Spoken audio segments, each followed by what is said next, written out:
I stood in my childhood bedroom staring at the empty desk where my quantum computing prototype once sat. My father had just announced they sold my silly patent for $10,000 to pay off their gambling debts. The buyer was a tech company representative who visited while I was at my best friend's wedding. My mother counted the cash on the kitchen table. My hands shook as I realized 5 years of my MIT research had just vanished. My revolutionary quantum encryption algorithm was gone forever. The morning after my parents dropped their bombshell, I couldn't shake the feeling that something was terribly wrong. My mind kept circling back to one question that made my stomach churn. How could they have sold my patent without my signature? I waited until both of them left for their Saturday routine. My mother headed to her book club and my father drove to his weekend poker game at the Veterans Hall. The moment their cars disappeared around the corner, I began searching through the house with determination burning in my chest. My father's home office had always been off limits during my childhood.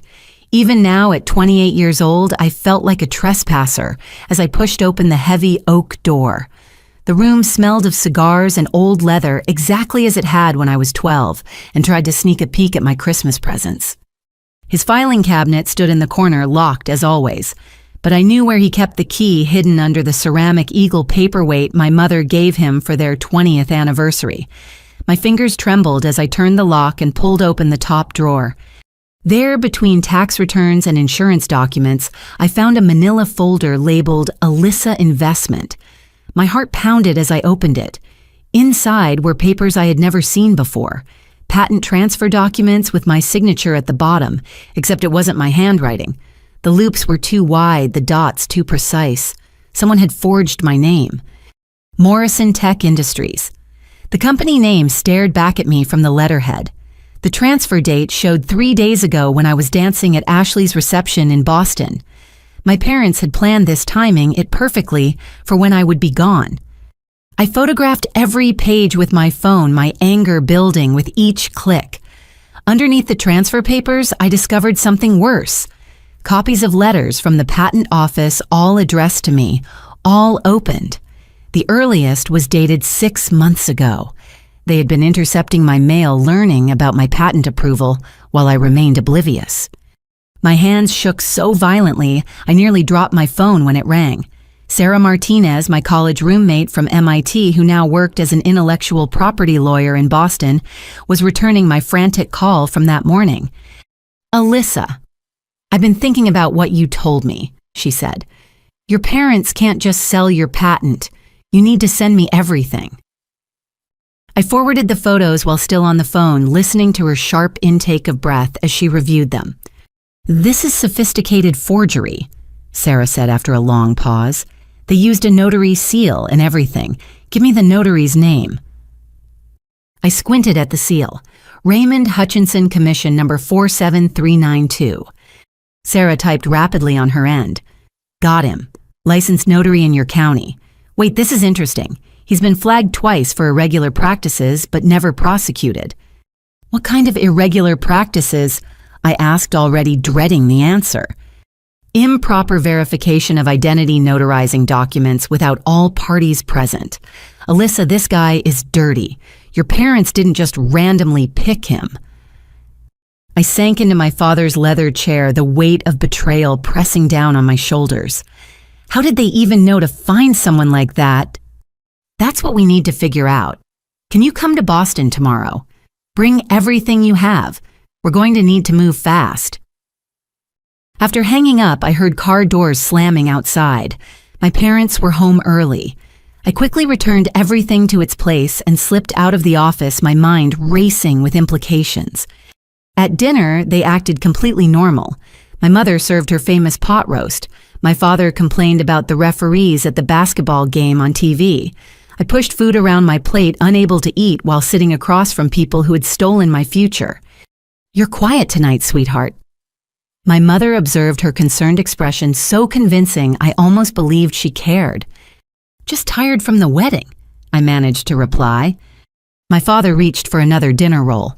"You should be grateful we handled that patent business for you. $10,000 is nothing to sneeze at. More than that silly computer program was worth anyway." Silly computer program.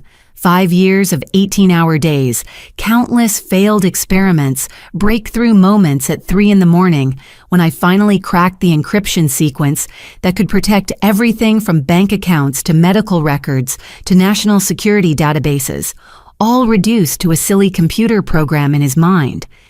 How exactly did Morrison Tech even know about my patent? I asked, keeping my voice level. My parents exchanged a quick glance. My mother answered too quickly. They contacted us, said they were interested in local innovations. We thought it would be a nice surprise for you. A lie. Everything about her body language screamed deception. The way she couldn't meet my eyes, how her fingers fidgeted with her napkin, the slight pitch change in her voice. I'm driving to Boston tomorrow, I announced. Sarah wants to catch up. That's nice, dear. My mother said, relief evident in her voice. She thought I was letting this go. Later that night, I lay in my childhood bed staring at glow-in-the-dark stars I had placed on the ceiling when I was 10 and dreaming of becoming a scientist. Those dreams had carried me through MIT, through graduate school, through endless hours in the lab perfecting my algorithm. Now those same stars witnessed the betrayal by the 2 people who were supposed to protect those dreams. My phone buzzed with a text from Sarah. I did some digging. Morrison Tech filed a mass production patent application yesterday. They're already moving forward with your technology. We need to act immediately. The final twist of the knife. Not only had my parents stolen my work, but Morrison Tech was racing to profit from it before I could even process what had happened. 3 days. That's all it took for 5 years of my life to be packaged, sold, and pushed into production. I typed back a single word, tomorrow. Sleep never came that night. Instead, I planned my next moves, knowing that by morning I would begin the fight to reclaim not just my patent, but my faith in the people who raised me. The little girl who placed those stars on the ceiling could never have imagined that her biggest obstacle wouldn't be the complexity of quantum mechanics, but the greed of her own parents. Sarah and I were deep in legal strategy at her Boston office when my phone rang with a number I hadn't seen in years. Grandmother Eleanor calling from Seattle. I almost didn't answer, but something made me pick up. Alyssa, darling, I'm at Logan Airport. Don't ask questions. Send me Sarah's office address. 2 hours later, my 74-year-old grandmother swept into the conference room wearing her trademark navy suit and pearls, looking like she'd stepped out of a boardroom rather than a cross-country flight. Her silver hair was perfectly coiled, her posture, military straight. She'd always been formidable, but I'd never seen her eyes hold such cold determination. I knew this day would come, she said, setting down a leather briefcase that looked older than me. Your parents learned nothing from what they did to Marcus. Sarah and I exchanged confused glances. Uncle Marcus had died when I was 8, a car accident, my parents always said. He'd been struggling with his restaurant business, depression, a tragic story we rarely discussed. Eleanor opened her briefcase with deliberate precision, pulling out folders organized with colored tabs. Your uncle didn't die in an accident, Alyssa. He took his own life after your parents destroyed his dreams. The room spun. I gripped the conference table for support. 20 years ago, Marcus developed a revolutionary fast casual dining concept, farm to table before it was trendy, with a supply chain model that would have made him millions. Eleanor's voice remained steady, but her knuckles whitened as she clutched a photograph of my uncle. Your parents convinced him to let them help with investors. Instead, they sold his business plan to a competitor for $50,000. Told him it was worthless, that the buyer was doing them a favor, taking it off their hands. She slid a newspaper clipping across the table. That competitor built a chain of 200 restaurants using Marcus's exact model. When he realized his own sister and brother-in-law had betrayed him, he couldn't live with it. My throat constricted. The uncle I barely remembered, who used to sneak me extra cookies and tell me I could be anything I wanted, had been destroyed by the same people now destroying me. But there's more. Eleanor continued producing bank statements with highlighted entries. I hired a forensic accountant 5 years ago when I started suspecting something. Your parents have $300,000 spread across offshore accounts in the Cayman Islands and Belize. They cry poverty, manipulate family members' sympathy, then systematically steal from their own children. Sarah leaned forward, lawyer mode, fully engaged. Mrs. Hamilton, this is extensive documentation. How long have you been investigating them? Since Alyssa got into MIT. Eleanor turned to me, her expression softening slightly. I knew you had Marcus's brilliance. I also knew your parents would eventually see dollar signs instead of their daughter. So I watched. I waited. I prepared. She pulled out a small digital recorder. 6 months of conversations about selling your patent. They started planning the moment they learned about your breakthrough from the intercepted mail. My mother's voice filled the room, tinny through the recorder, but unmistakably the girl won't even notice until it's too late. She's always got her head in those computers. We deserve this. Do you know how much we spent on her education? My father's response made bile rise in my throat. The notary owes me from poker. Ray will do whatever we need. Make it look legitimate. Eleanor clicked off the recorder. The gambling addiction is partially real, but mostly it's a cover story. They've been running this con for decades. Your cousin Jennifer's fashion design software sold to a major retailer. Your cousin Michael's sustainable packaging innovation mysteriously acquired by a competitor. Always family. Always people who trust them. Why didn't you stop them before?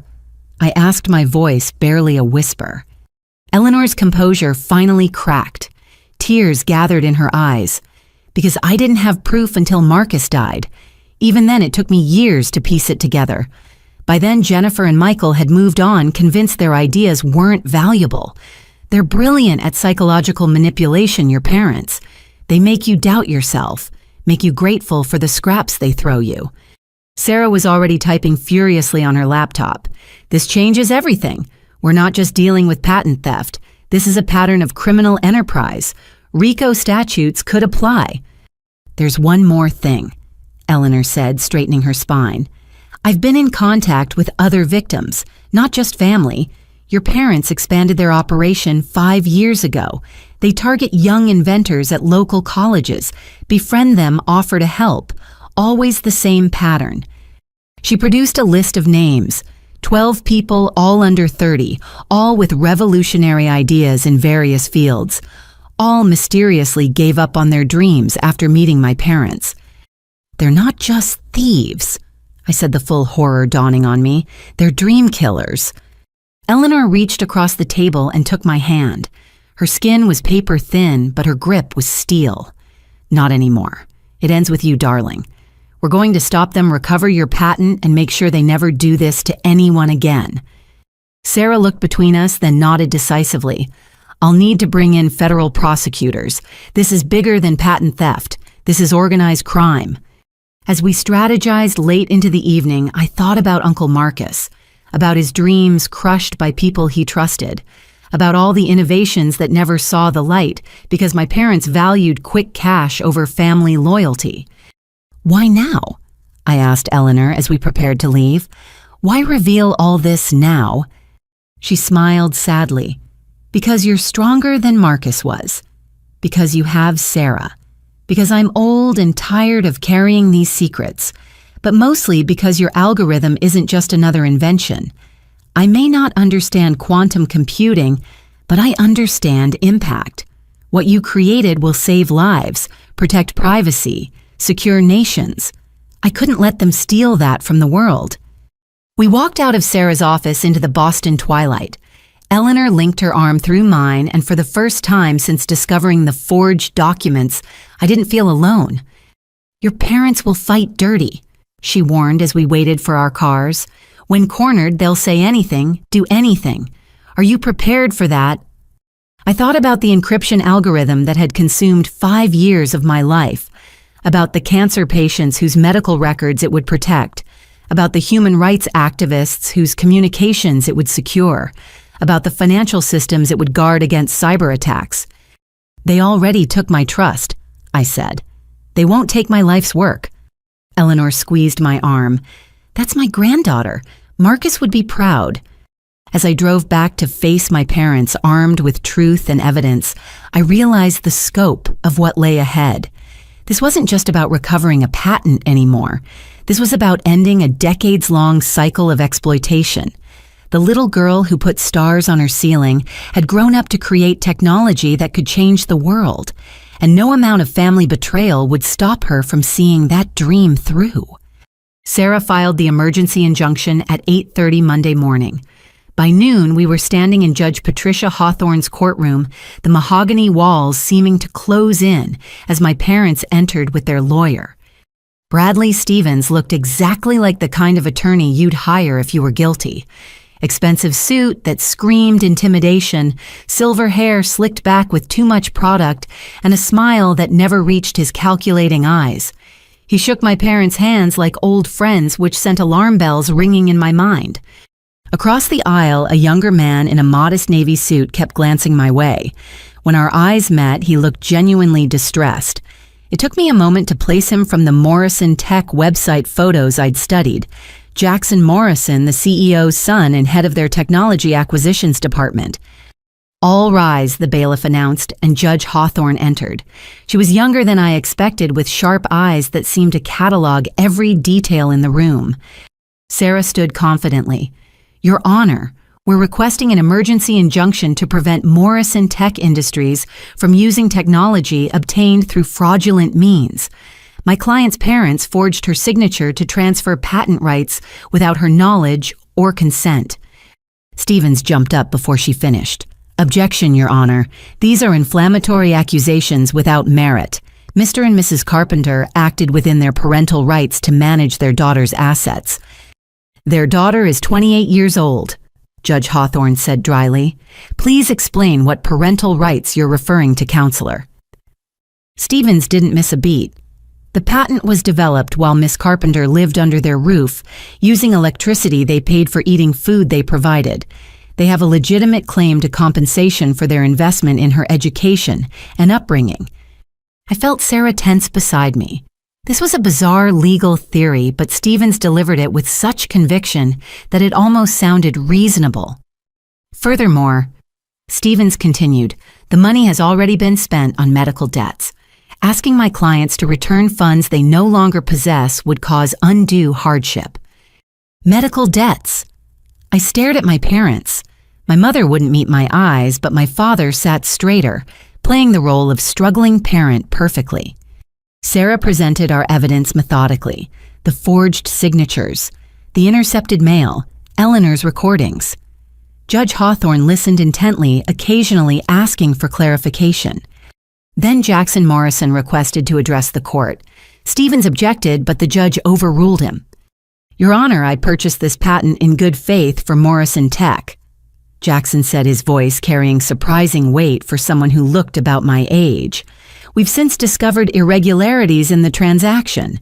Our legal department should have caught the forgery, and I take full responsibility for that oversight." He turned to look directly at me. "However, in the past 72 hours, our tech team has analyzed the algorithm. It's not just valuable, it's revolutionary. Conservative estimates suggest it could prevent billions in cybercrime annually." The courtroom fell silent. Even Stevens seemed momentarily stunned. Jackson continued, "Morrison Tech wants to do the right thing. We support the injunction and are willing to cooperate fully in returning the patent to its rightful owner." Judge Hawthorne nodded approvingly. "Refreshing honesty, Mr. Morrison. The court grants the temporary injunction. Morrison Tech will cease all use of the disputed technology immediately. We'll reconvene in 2 weeks for a full hearing." As people filed out, Jackson approached me. Sarah stepped protectively closer, but I was curious about this unexpected ally. "Miss Carpenter, I apologize for my company's role in this," he said. "Could we speak privately? I have information that might help your case." Sarah started to object, but I nodded. We found a quiet corner in the courthouse cafe. "Your algorithm doesn't just work," Jackson said, pulling out a tablet. "It's years ahead of anything else on the market. Our entire cybersecurity team has been working around the clock trying to understand how you achieved quantum-resistant encryption at this efficiency level." He showed me implementation models Morrison Tech had created. Despite my anger at the situation, I felt a spark of professional interest. They'd grasped concepts that had taken me years to develop. Here's what concerns me. Jackson leaned forward. Your parents' lawyer, Stevens, contacted us, not the other way around. He specifically sought out Morrison Tech, knew exactly what we needed, and promised to deliver your algorithm. How did he know about my work? I asked. That's what worries me. Someone with deep knowledge of both your research and our development needs orchestrated this. Your parents might be pawns in something bigger. Before I could respond, my phone buzzed. Sarah texted urgently, "Get back here now. Stevens is filing countercharges." We rushed back to find chaos. Stevens stood before news cameras on the courthouse steps, my parents flanking him like victims. My clients are being persecuted for trying to help their daughter, he declared. They discovered she was planning to sell her patent to foreign interests. As patriots, they intervened to ensure this critical technology stayed in American hands. Complete fabrication, but delivered with theatrical conviction. My mother even managed tears on cue. Sarah pulled me away before I could confront them. Don't engage. This is a media play to taint the jury pool. Back in her office, the situation deteriorated further. Stevens had filed defamation charges against me and elder abuse charges for causing emotional distress to my parents. He'd also submitted a brief arguing that since I developed the algorithm while claimed as a dependent on their taxes, 3 years ago they had ownership rights. This is insane, I said. I was in graduate school. The only reason I was on their taxes was to help them get a bigger refund. Stevens is throwing everything at the wall, Sarah explained. He wants to bury us in legal proceedings, drain your resources, force a settlement. Eleanor arrived with reinforcements, my MIT thesis advisor, Dr. Catherine Chen, and 2 colleagues who could testify about my independent work. Alyssa developed this algorithm entirely on her own, Dr. Chen stated firmly. I watched her work 18-hour days in our lab. Her parents never even visited campus. As we prepared for the full hearing, Jackson stayed in touch, sharing what Morrison Tech discovered about Stevens. Each revelation painted a darker picture. He wasn't just a lawyer, he was a serial patent predator who specialized in exploiting family relationships to steal intellectual property. We found 3 other cases, Jackson reported during a late-night strategy call. Young inventors' family disputes patents somehow ending up with tech companies. Stevens represented the family members each time. What happened to the inventors? I asked, dreading the answer. One gave up tech, entirely teaches high school now. Another had a breakdown, spent time in psychiatric care. The third, Jackson paused, the third died in a hiking accident 2 months after losing her patent. Suspicious circumstances never fully investigated. I stared at the phone, processing this information. My parents hadn't just betrayed me. They'd allied themselves with someone potentially dangerous. Alyssa, you need protection, Jackson said quietly. Morrison Tech has an excellent security firm on retainer. Let me arrange something. Pride wanted me to refuse, but pragmatism won. Okay, thank you. As I lay in my hotel bed that night, I thought about the virus I'd named my algorithm after. Phoenix, rising from ashes. I'd chosen it because the encryption could regenerate itself if partially compromised. Now I wondered if I'd somehow known I'd need that same resilience. The legal battle was just beginning. Stevens would fight dirty. My parents would continue their performance, and somewhere in the shadows, larger forces were moving. But I had allies now. Sarah's legal brilliance, Eleanor's strategic mind, Dr. Chen's credibility, and unexpectedly Jackson Morrison's resources and growing personal investment in seeing justice done. The theft of my algorithm had started as a family betrayal. It was evolving into something larger, more dangerous, and more important than just recovering my patent. We weren't just fighting for my life's work anymore. We were fighting against a system that preyed on trust, exploited family bonds, and destroyed innovators' dreams. And I intended to win. The break-in happened while I was meeting Jackson at a secure location to discuss our legal strategy. Sarah had called it paranoid when I started varying my routines and checking for surveillance, but the demolished door of my apartment proved my instincts right. They'd been thorough. Every drawer, emptied mattress slashed open, even the panels behind my kitchen cabinets pried loose. But it was what they took that made my blood run cold. My backup drives containing 5 years of research notes, alternative applications for the algorithm, and most critically, documentation about vulnerabilities in current government encryption standards. "Don't touch anything," Detective Monica Rivers instructed when she arrived. She wasn't standard robbery division. The FBI badge she flashed explained why. "Morrison Tech's security team reported your situation to us.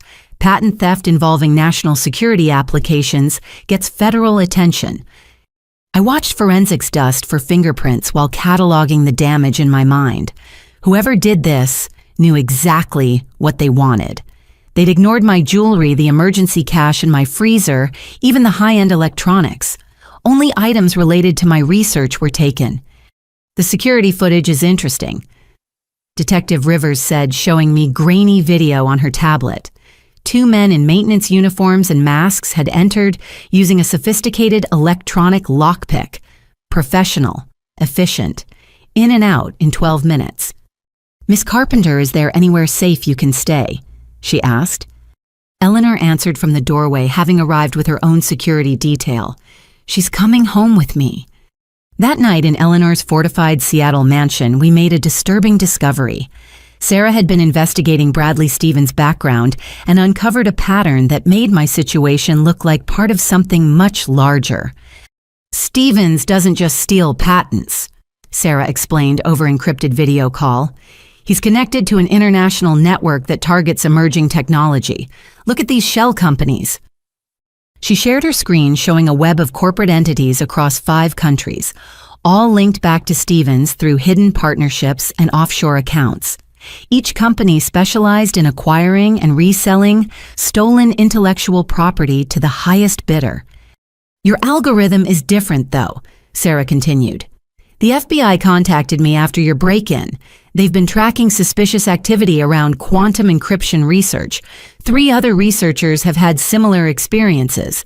Harassment break-ins, family members suddenly trying to claim ownership of their work." Jackson's face appeared in another window of our video conference. Behind him, I could see Morrison Tech's security center. "My team found something worse. That stolen laptop from your apartment. It's already been activated. Someone's using your research notes to attempt unauthorized access to defense contractor databases." My stomach dropped. Those notes contained theoretical applications I'd never published, including potential vulnerabilities in existing systems I discovered while developing countermeasures. In the wrong hands, they could compromise national security. "We need to accelerate everything," Eleanor said with military precision. "This isn't just about recovering Alyssa's patent anymore. Stevens and whoever he's working with are planning something bigger." Over the next 48 hours, our investigation exploded in scope. Jackson's security team worked with the FBI to track the stolen laptop's digital footprint. Each new discovery painted a more alarming picture. The laptop had connected to servers in Eastern Europe attempting to probe Pentagon contractors using theoretical exploits I documented. Whoever was using it understood enough about my work to weaponize my defensive research into offensive capabilities. "They're not just stealing your algorithm," Agent Diana Foster explained when she took over the case. "They're trying to use your research to break into systems before your encryption can be implemented to stop them." My parents, meanwhile, had lawyered up completely. Stevens moved them to a safe house, claiming I posed a threat to their safety. The media painted me alternately as an ungrateful daughter or a naive genius who didn't understand the implications of her own work. Then Jackson found the smoking gun. Hidden in Morrison Tech's communication logs from the initial patent purchase was an email Stevens had sent to an unnamed recipient. "The Carpenter algorithm acquired. Phase 1 complete. Awaiting instructions for deployment." "Deployment?" I asked during our emergency strategy meeting. "He's talking about my work like it's a weapon." Agent Foster's expression was grim. "Because to certain parties it is. Your encryption could lock out foreign intelligence services from critical infrastructure, worth billions to some governments to prevent that from happening."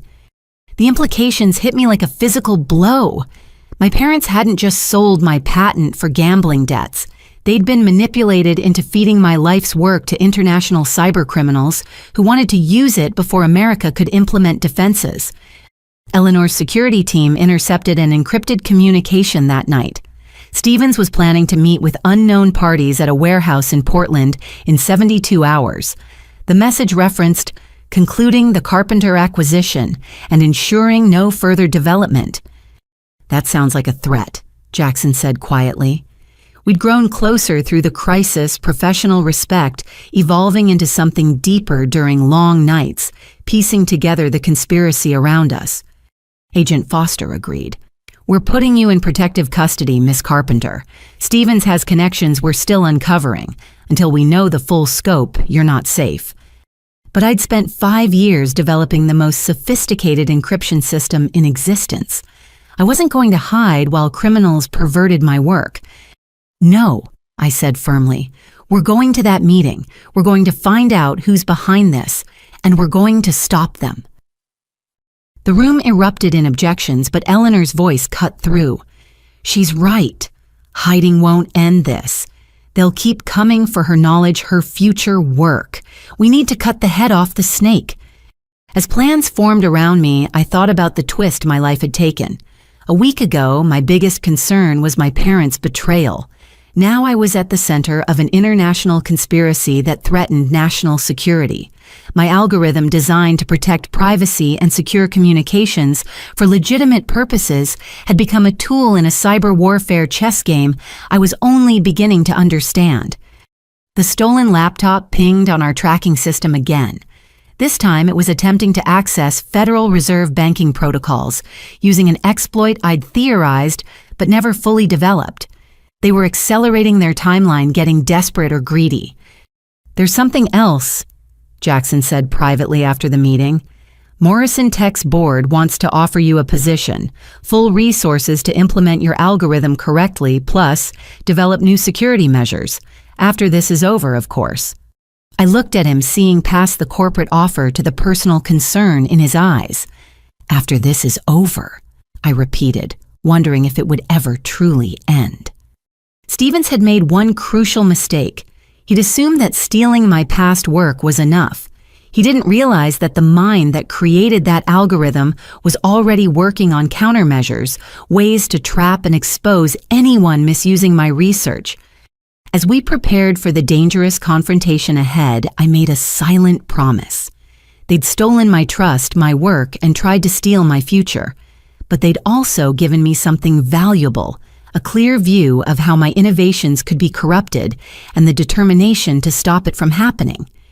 The girl who put stars on her ceiling had dreamed of using science to make the world better. That dream had evolved into something harder, more complex, but it was still my dream, and I would fight anyone who tried to corrupt it. The algorithm they stole was called Phoenix for a reason.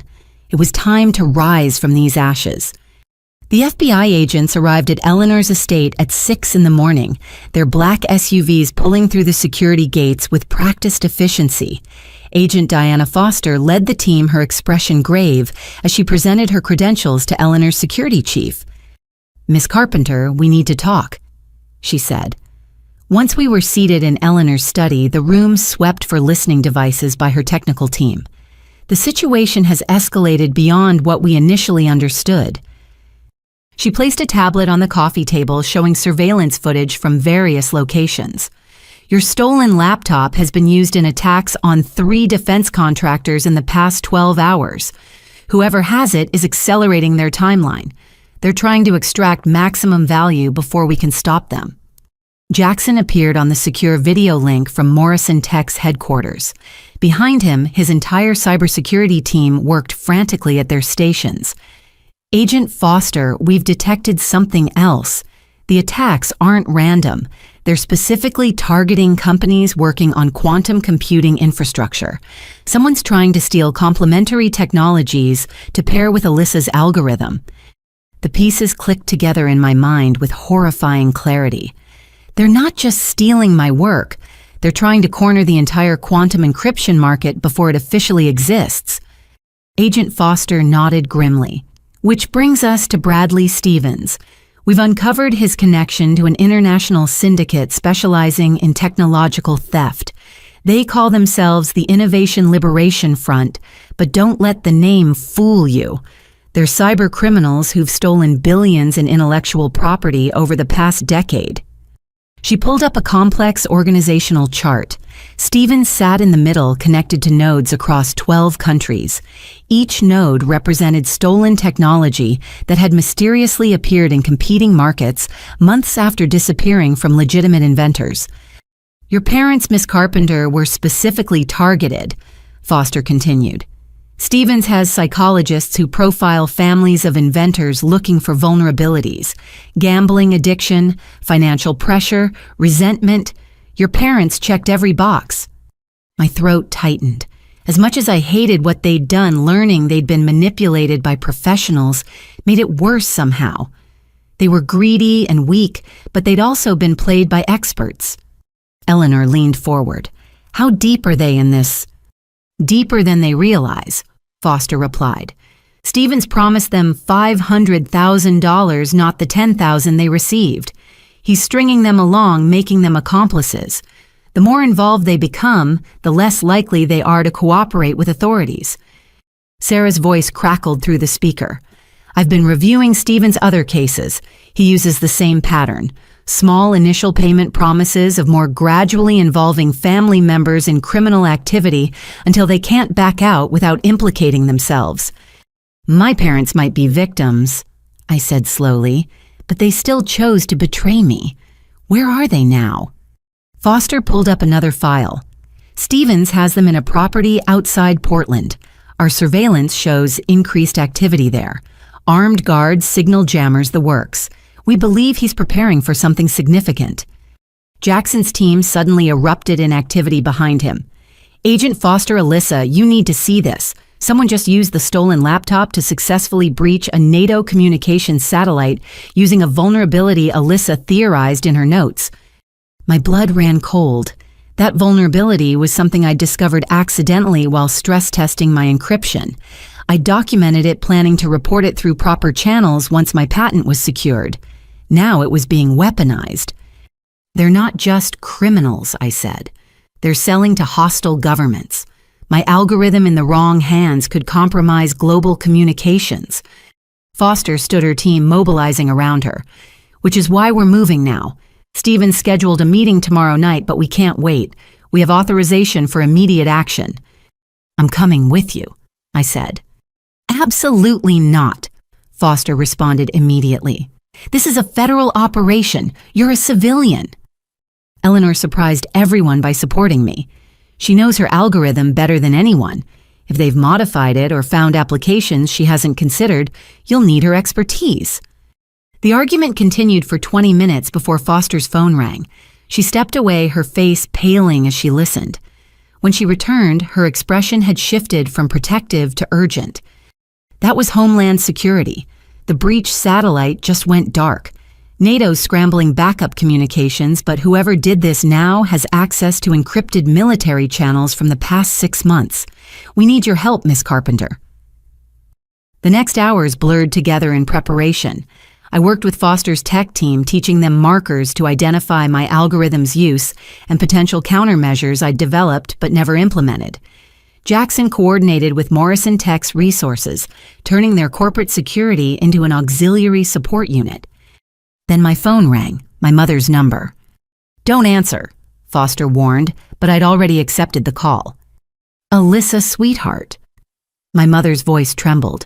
I'm so sorry. We didn't know. Stevens, he's not what he seemed. He has men with guns. Your father tried to leave and they wouldn't let him. Please, we need help. Stevens' voice replaced hers, smooth and threatening. Touching family reunion. Hello, Miss Carpenter. I believe you've been looking for me. Let them go, I said. This is between us. Oh, but they're such useful leverage. Your algorithm is impressive, but I know you've developed improvements. Next generation applications. I want everything or your parents learn what happens when they outlive their usefulness. Foster's team traced the call, pinpointing the location to an industrial complex 40 miles away. different from the Portland location we'd been monitoring. Stevens had multiple sites. "You have 6 hours," Stevens continued. "Come alone with all your research, or I start sending pieces of your father to you, beginning with the fingers that signed your patent over to me." The line went dead. The room exploded into activity.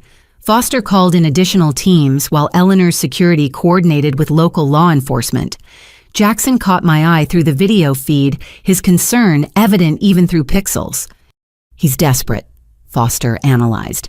"The satellite breach will bring international heat. He needs to finish this and disappear." "He wants me to come alone," I said. "Obviously a trap, but we can use that." "We're not sending you in there," Foster said firmly. Eleanor spoke up. "No, but we can make him think we are. Alyssa's right. This is our chance to end it." As plans formed around me, I thought about the cascade of events my algorithm had triggered. Innovation meant to protect had become a tool for chaos. Trust in family had become a weapon against me. But every system could be hacked, including Stevens' criminal network. "I've been thinking," I said as Foster's team prepared their operation. "Stevens knows about my defensive work, but he doesn't know about Phoenix 2. Everyone stopped. Jackson leaned toward his camera. "Phoenix 2. I smiled grimly. The next generation I've been developing in my head since this started. An algorithm that doesn't just encrypt, but actively traces and exposes anyone who tries to misuse it. If Stevens wants my complete research, let's give him exactly that." Foster studied me carefully. "You're proposing we give him trapped code." "Not trapped, evolved. Code that will map his entire network, identify every stolen patent, every compromised system, every criminal connection. The moment he tries to use it, we'll own his entire operation." Eleanor laughed a sound both proud and slightly vicious. Marcus would have loved this, using their greed against them. The plan that emerged was dangerous but elegant. I would appear to comply with Stevens' demands while Foster's teams moved into position. The code I'd provide would seem legitimate, even valuable, but would serve as the ultimate Trojan horse. "Your parents," Jackson said quietly. "Are you prepared for what might happen?" I thought about the childhood bedroom with stars on the ceiling, about trust betrayed and dreams sold, about choices that led us all to this moment. "They made their choice," I said. "Now I make mine. Phoenix rises." As we prepared for the confrontation that would determine not just my future, but potentially national security, I realized the true power of innovation. It wasn't just in creating something new. It was in knowing how to protect it, how to evolve it, and when necessary, how to turn it into a weapon against those who would corrupt it. Stevens thought he was hunting an inventor. He was about to learn he'd cornered a warrior. The FBI command center materialized in a nondescript office building 12 miles from Stevens' compound. Monitors lined the walls showing satellite feeds, thermal imaging, and communication intercepts. I stood between Agent Foster and Jackson wearing a wire and bulletproof vest that felt heavier than my responsibilities. "Phoenix 2 is loaded on this drive," I said, holding up a device that looked standard but contained weeks of frantic mental coding made real in the past 18 hours. "The moment Stevens uploads it, we'll have access to everything." Foster's team had identified 17 guards at the compound, far more than expected for a simple patent theft operation. Whatever Stevens was really running went beyond intellectual property crime. "Remember," Foster instructed, "you're scared, desperate, compliant. Let him think he's won. We need him confident enough to access the code immediately." Eleanor squeezed my shoulder. She'd wanted to come but accepted that her presence would complicate things. "Your uncle would be proud," she whispered. "You're not just taking back what's yours. You're ending what killed him." Sarah had prepared legal documents making me appear to transfer all rights to my future work to Stevens in exchange for my parents' safety. Every detail crafted to seem legitimate while being completely unenforceable. Stevens' arrogance would be his downfall. "Morrison Tech drones are in position," Jackson reported from his mobile command unit. His company had provided surveillance technology that even the FBI appreciated. We can track every movement in real time. The drive to the compound took 37 minutes. Each mile increased the tension in my chest. The wire itched against my skin as Foster's voice guided me through an earpiece. "Thermal shows your parents in the northeast building," she reported. "A live, minimal movement. Stevens is in the main structure with 6 associates." The compound gates opened automatically as I approached. No turning back now. Stevens wanted me confident enough to come alone, scared enough to comply. I could play that part. He waited in what used to be a manufacturing facility, now converted into a high-tech operations center. Servers hummed along one wall while monitors displayed financial markets, patent databases, and communication channels I recognized as dark web interfaces. "Miss Carpenter." Stevens smiled like a snake. "So prompt. Your parents raised you well." Behind him, 2 men stood guard while others worked at computer stations. The setup screamed professional criminal enterprise, not simple patent theft. "Where are they?" I demanded, letting real emotion color my voice. Stevens gestured to a monitor showing my parents in a bare room. My father slumped in a chair while my mother paced. They looked haggard but unharmed. "Safe for now. Did you bring what I requested?" I pulled out the drive, holding it like a lifeline. Everything. Phoenix 2. The theoretical applications, even the quantum backdoors I discovered in existing systems. Just let them go. His eyes gleamed with greed. "Quantum backdoors. You've been busier than I thought." "Someone was going to find them eventually," I said, playing into his ego. "Better to document them for defensive purposes." Or offensive ones. Stevens took the drive, weighing it like gold. "Do you know what your work is really worth? Not the billions Morrison Tech imagines, but the trillions in controlled access. Every government, every corporation, every individual needing true security will pay whatever we ask." The "we" confirmed Foster's suspicions. Stevens wasn't the top of this food chain. "My clients have been waiting for something like Phoenix." He continued, moving toward the main terminal. "Unbreakable encryption we can sell to some backdoor access, we can sell to others. The perfect product for the modern age." "That's not what it's designed for," I protested, calibrating my performance between defeated and defiant. Stevens laughed. "Sweet, naive genius. Innovation doesn't care about your intentions. It serves whoever controls it." He inserted the drive. I held my breath as systems began analyzing the code. Phoenix 2 unfolded like a digital flower, beautiful and deadly. To Stevens' technicians, it would appear as next-generation encryption protocols. In reality, it was mapping every connection, every file, every secret in their network. Magnificent. One technician breathed data cascading across his screen. The quantum entanglement protocols alone are years ahead of anything published. Foster's voice whispered through my earpiece. "It's working. We're receiving data. Keep him talking." "Now that you have what you want," I said, "I need to see my parents. Actually see them, not just through a camera." Stevens waved dismissively. "Patience. First you'll verify this code. Explain these quantum backdoor exploits. My clients will want demonstrations." I moved to the terminal, seeing Phoenix 2 spreading through their systems like digital wildfire. Every illegal transaction, every stolen patent, every government contact cascaded into FBI servers miles away. Stevens had built an empire of theft, and my algorithm was documenting every brick. This section here, I pointed to complex code, exploits the mathematical uncertainty in quantum key distribution. Most systems compensate incorrectly, leaving a gap. "Show me," Stevens demanded. I typed commands ostensibly demonstrating the backdoor while actually accelerating Phoenix 2's infiltration. On screen, I accessed a test system, but in reality, my code was breaking into Stevens' own encrypted files. "Brilliant," Stevens murmured. Then his phone rang. His expression shifted from smug to concerned as he listened. "What do you mean, the satellite's back online?" Foster had timed it perfectly. The NATO satellite Stevens' team had compromised, suddenly restored itself, a consequence of Phoenix 2, identifying and patching the vulnerability remotely. Stevens didn't know it yet, but his entire operation was being dismantled in real time. "We have a problem," another technician announced. "Someone's accessing our servers. Internal breach."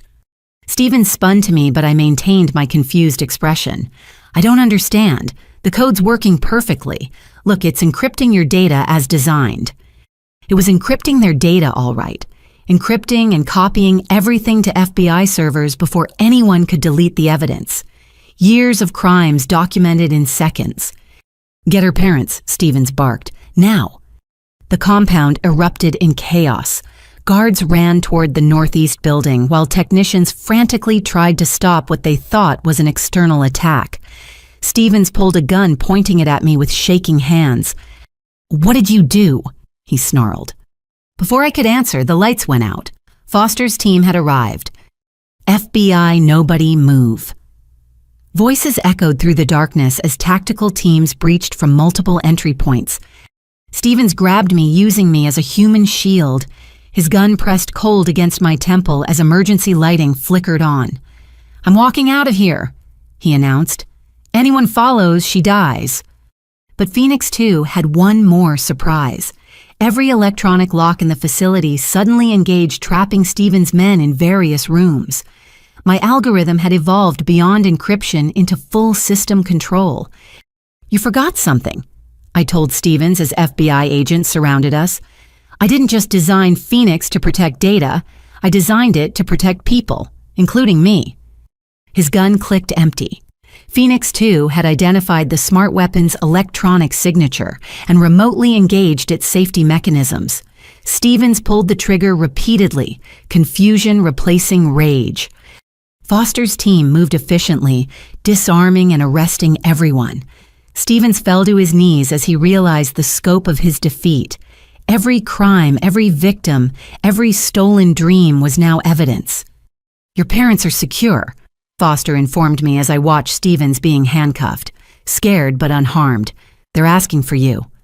I looked toward the northeast building, then back at the servers still displaying Phoenix 2's elegant demolition of a criminal empire. "In a minute. I need to see this through." Jackson's voice came through the communications. "Alyssa, what you did. Phoenix 2 just identified and recovered over 300 stolen patents across 17 countries. You didn't just save your work, you saved everyone's." The monitors showed file after file of stolen innovations being tagged and traced back to their creators. Medical devices that could save lives, clean energy solutions, educational software, all stolen, all suppressed, all now returning to their rightful owners. "Stevens wasn't just a thief," I said, watching the data stream.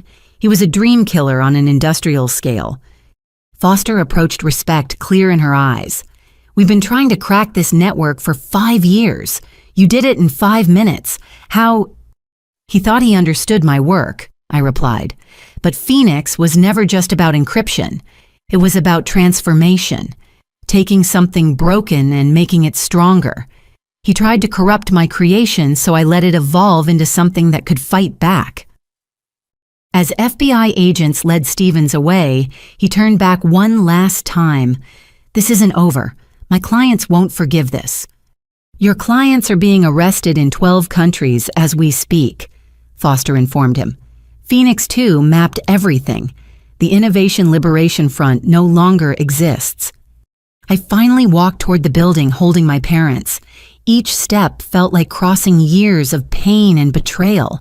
But Phoenix had risen from those ashes, and maybe, just maybe, something in my family could too. The stars I'd placed on my ceiling as a child had witnessed a dream. Today, that dream had saved not just itself, but hundreds of others. The hunt for evidence had become something greater, a reckoning for those who profited from crushing innovation.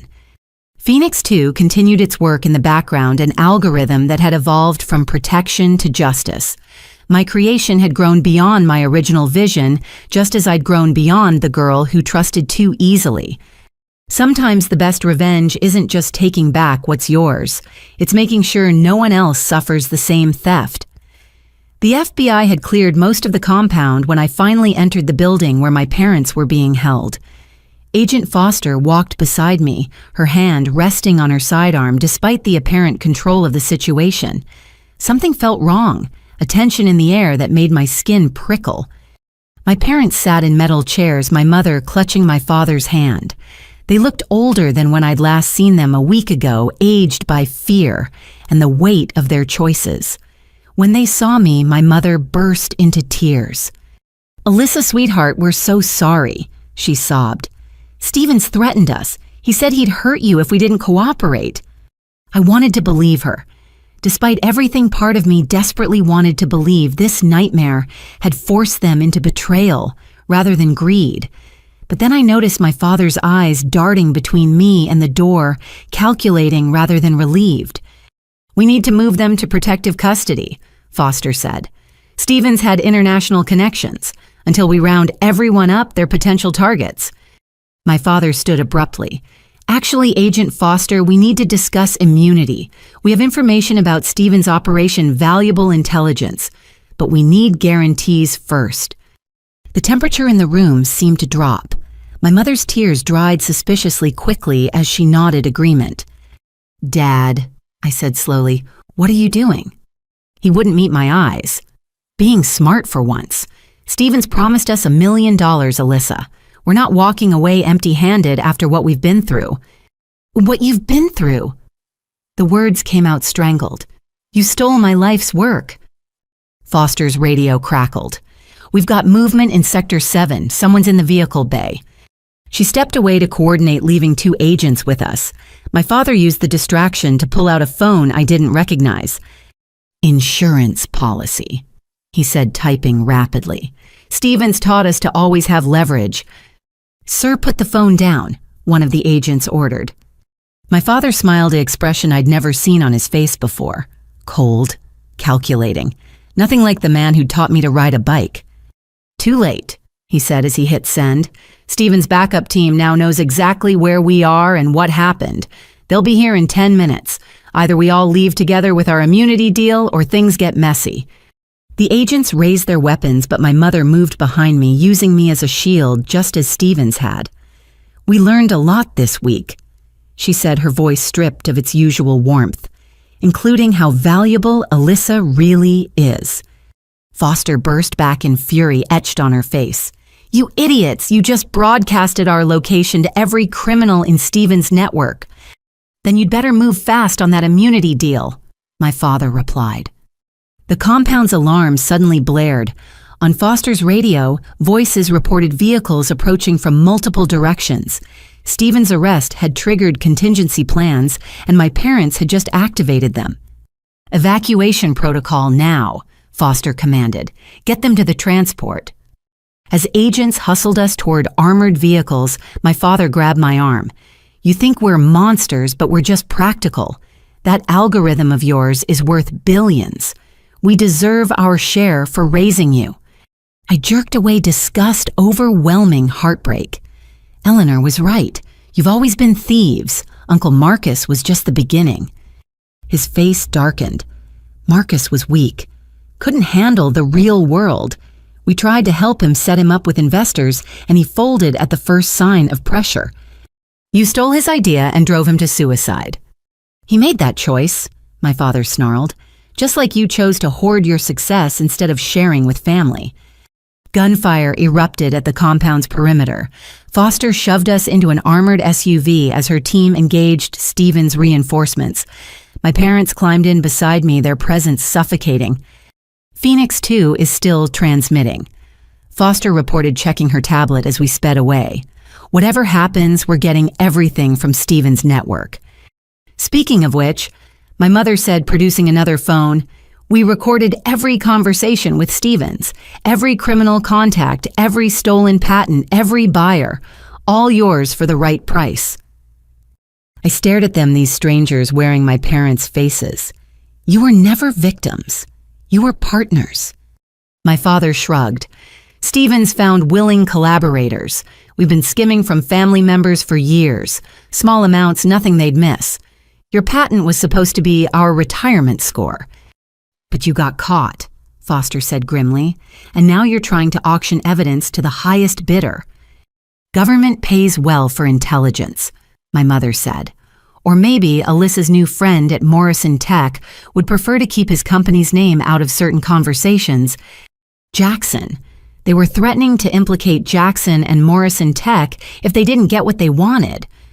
The SUV suddenly lurched, tires blown out by spike strips. We skidded to a stop as vehicles surrounded us. Not FBI. Stevens' backup team had moved faster than expected.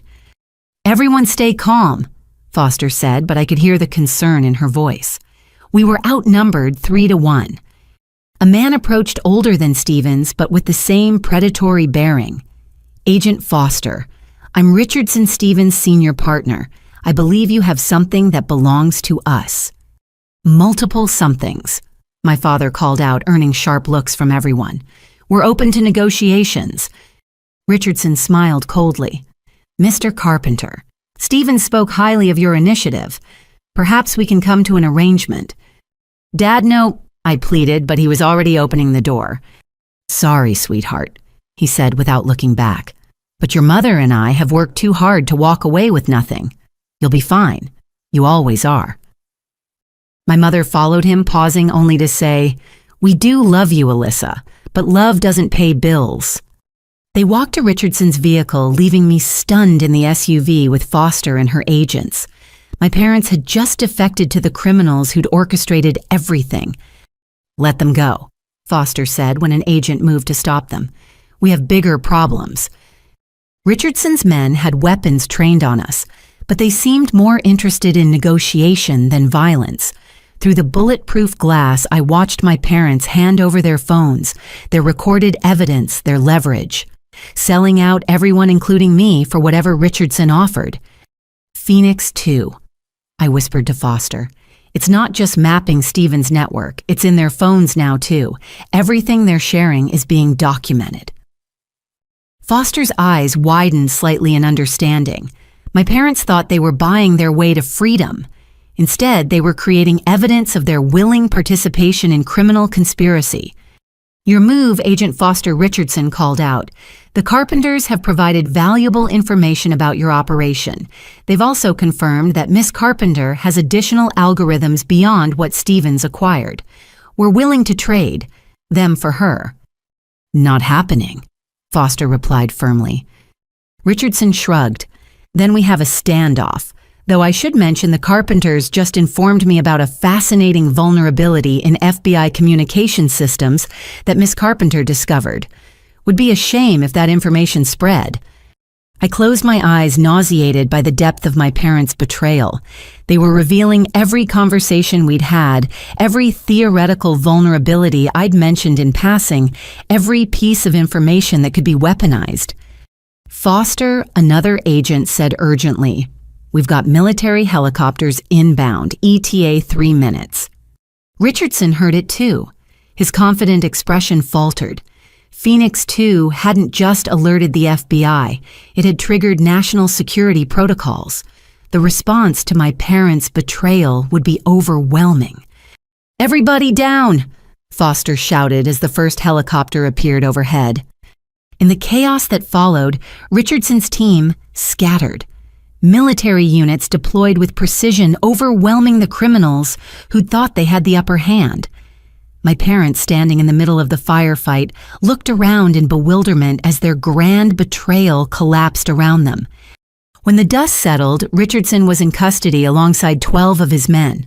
My parents sat on the ground in handcuffs, their dreams of wealth evaporating as Foster read them their rights. You recorded everything, my father said, staring at me with dawning comprehension. The phones, the conversations. You knew we'd betray you. No, I replied, my voice steady despite the tears on my cheeks. I hoped you wouldn't. But Phoenix 2 evolves to handle any threat, even the ones that hurt the most. As military personnel secured the scene, I realized the true depth of what had just happened. My parents hadn't just betrayed me once in desperation. They'd been willing to do it again and again to anyone who offered enough money. The people who'd raised me were gone if they'd ever truly existed. But their final betrayal had also exposed the last of Stephen's network. Every contact, every backup plan, every hidden asset. My parents' greed had ultimately served justice, though not in the way they'd intended. Phoenix had risen from the ashes of my stolen algorithm. Now it would rise from the ashes of my family, too. Stronger, wiser, and forever changed. Foster's command center had transformed into a war room. Screens displayed countdown timers, flight manifests, and satellite imagery of airports across 3 countries.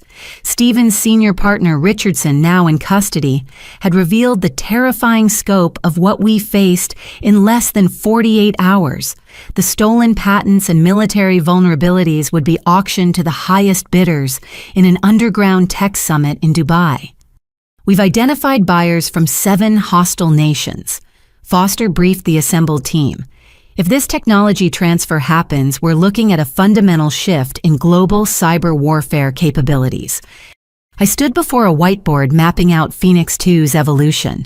During the chaos with my parents, my algorithm had discovered something extraordinary in Stephen's servers.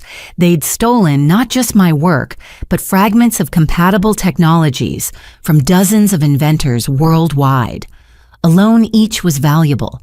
Together, they could form something devastating. They're trying to create a master key, I explained. My encryption algorithm combined with Zhang's biometric authentication, Petrov's satellite protocols, and a dozen other innovations. In the wrong hands, it could break into any system on Earth. Jackson's face filled one monitor, Morrison Tech's resources fully committed to our mission. Behind him, his entire cybersecurity team worked alongside FBI technicians. We've tracked the physical servers to an underground facility in Nevada, old military base bought through shell companies. They're planning to demonstrate the combined technology live during the auction. Can't we just cut their internet? Someone suggested. I shook my head. They'll have satellite uplinks, cellular backups, even radio wave transmission if necessary. We need physical access to stop this. Eleanor entered the room accompanied by someone I didn't expect, my thesis advisor, Dr. Catherine Chen. But it was the third person who made my jaw drop. A young woman in her early 20s, looking haggard but determined. "This is Valentina Petrov," Eleanor introduced. Richardson was holding her brother hostage to force her cooperation. Her satellite protocols are part of their master key. Valentina's English was accented but clear. "They killed Dmitri yesterday when they learned of Richardson's capture. I want to help destroy them." The room fell silent. Another life lost to this network's greed. Another inventor whose dreams had become weapons against their will. "I'm sorry," I said, knowing how inadequate the words were. She nodded sharply. "Dmitri believed technology should unite humanity. Help me ensure his work isn't perverted into a tool for division." Foster pulled up architectural plans of the Nevada facility. It's a fortress, 50 feet underground, reinforced concrete electromagnetic shielding. Even if we breach it, they could trigger a full data transfer before we reach the servers. "Unless," I said slowly, an idea forming, "we don't try to stop them. What if we let them demonstrate their master key?" Everyone stared at me like I'd lost my mind. "Hear me out," I continued. Phoenix 2 evolved beyond my original design because it faced real threats. What if we create Phoenix 3? Not just defensive encryption, but an algorithm that actively corrupts any system trying to use stolen technology. Dr. Chen leaned forward. "A poison pill, but the computational requirements would be enormous." "Morrison Tech has quantum processors," Jackson offered immediately.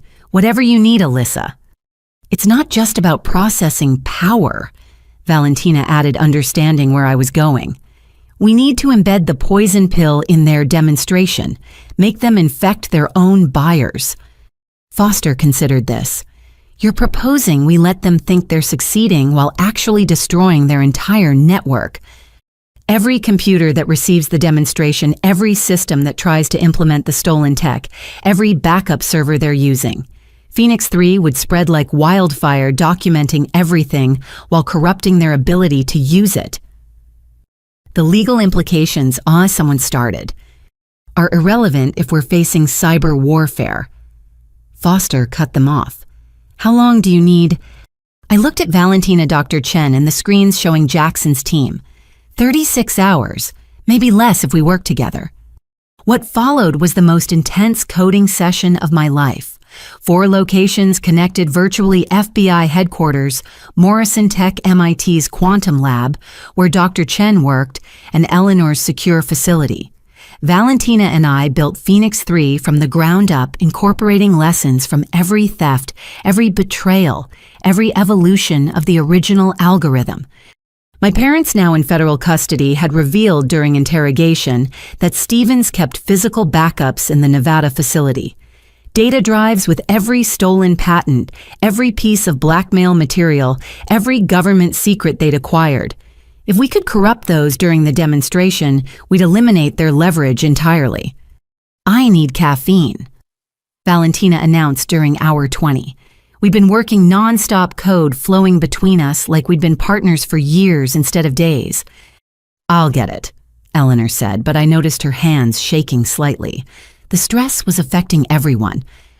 Eleanor, I called out, thank you for everything, for believing in me when my own parents— They were never truly your parents, she interrupted gently. Parents protect their children's dreams. They chose to be something else. You chose to be something greater. As we entered the final 12 hours, problems multiplied. Phoenix 3 was too complex, requiring more processing power than even Morrison Tech's quantum systems could provide. We were building a digital weapon that needed to be subtle enough to infiltrate, yet powerful enough to destroy. Then Jackson had a breakthrough. What if we don't run it from one location, distributed processing across every FBI and Morrison Tech system simultaneously? Phoenix 3 becomes not one algorithm, but a swarm. Brilliant, Valentina breathed. Like my brother's distributed satellite protocols, but applied to pure computation. We recoded frantically, turning Phoenix 3 into something unprecedented. An algorithm that existed everywhere and nowhere, impossible to stop once activated. 5 hours until the auction, Foster announced. Their buyers are already gathering in Dubai. My fingers flew across keyboard's code, streaming across multiple monitors. Beside me, Valentina worked with fierce determination, channeling grief into creation. Dr. Chen optimized our mathematical models while Jackson's team built the infrastructure we needed. There, I said, finally leaning back, Phoenix 3 is complete. On screen, the algorithm looked almost alive. Code that shifted and adapted, learning from itself, evolving with each simulated threat we threw at it. Beautiful and terrible, like its namesake bird of fire. Now we need to get it into their system, Foster said. And we're running out of time. Actually, a familiar voice said from the doorway, I might be able to help with that. We all turned to see Bradley Stevens in shackles, flanked by federal marshals. His designer suit was replaced with prison gray, but his calculating eyes remained sharp. I know the facility's back doors, he continued. Help me reduce my sentence and I'll help you destroy my former partners. Foster looked ready to refuse, but I stepped forward. Sometimes defeating a monster required working with a smaller one. Tell us everything, I commanded. The race against time had become a dance with devils. But Phoenix 3 was ready to burn away the corruption, no matter the cost. In 4 hours, the auction would begin. In 4 hours, everything would change. The Nevada facility loomed before us in the pre-dawn darkness, a concrete monument to greed disguised as a decommissioned military installation. Our convoy of black SUVs and technical support vehicles stopped 2 miles out, where FBI tactical teams had established a staging area. I adjusted my bulletproof vest, the weight both reassuring and terrifying. Thermal imaging shows 43 individuals inside. Foster reported studying the display in our mobile command unit. Stevens' intel was accurate. They're gathered in the main demonstration chamber, preparing for the auction. Through our screens, we watch buyers arriving at the Dubai location, unaware they were about to witness the destruction of everything they'd come to purchase. Phoenix 3 hummed quietly on Morrison Tech's quantum servers, waiting for my signal. Jackson coordinated from a secondary command vehicle, his team ready to provide technical support. Alyssa, the distributed processing network is stable. 20,000 systems ready to activate Phoenix 3 simultaneously. Just give us the word. Valentina checked her equipment one final time. She'd insisted on joining the tactical team determined to see her brother's work protected. The poison pill is embedded in their demonstration files. The moment they showcase the Master Key's capabilities, Phoenix 3 deploys. Stevens, under heavy guard, pointed to facility schematics. The main server room is sub-level 3, but they'll have backups in the secure vault. Physical drives with everything. You need both locations. Why the vault? Foster asked. Insurance, Stevens replied. Every stolen patent, every compromised government file, every piece of blackmail material. Hard copies in case their digital empire collapsed. Richardson never trusted pure digital storage. I studied the layout, memorizing every corridor. 2 teams then. One for the servers, one for the vault. Negative, Foster said. You're staying here. This is a tactical operation. With technical requirements only I understand, I countered. Phoenix 3 needs manual activation from their central system. It has to recognize my biometric signature to prevent them from turning it against us. The argument continued for precious minutes until an alarm from Dubai ended it. The auction had begun early. On screen, Richardson's associates started their demonstration unaware their boss was in custody. They'd accelerated the timeline. We go now, Foster commanded. Alyssa, you're with Team 2 to the servers. Valentina, stay with the command unit. Like hell, Valentina said, checking her sidearm. My brother died for this. I'm going. There was no time for further debate. We loaded into assault vehicles, racing across the desert toward the facility. My heart pounded as Foster's team breached the main entrance flashbangs and smoke grenades preceding our entry. The facility's defenders were prepared, but not for the coordination of our assault. As Team 1 engaged security, our smaller unit slipped through side corridors toward the server room. Emergency lighting cast everything in red alarms blaring.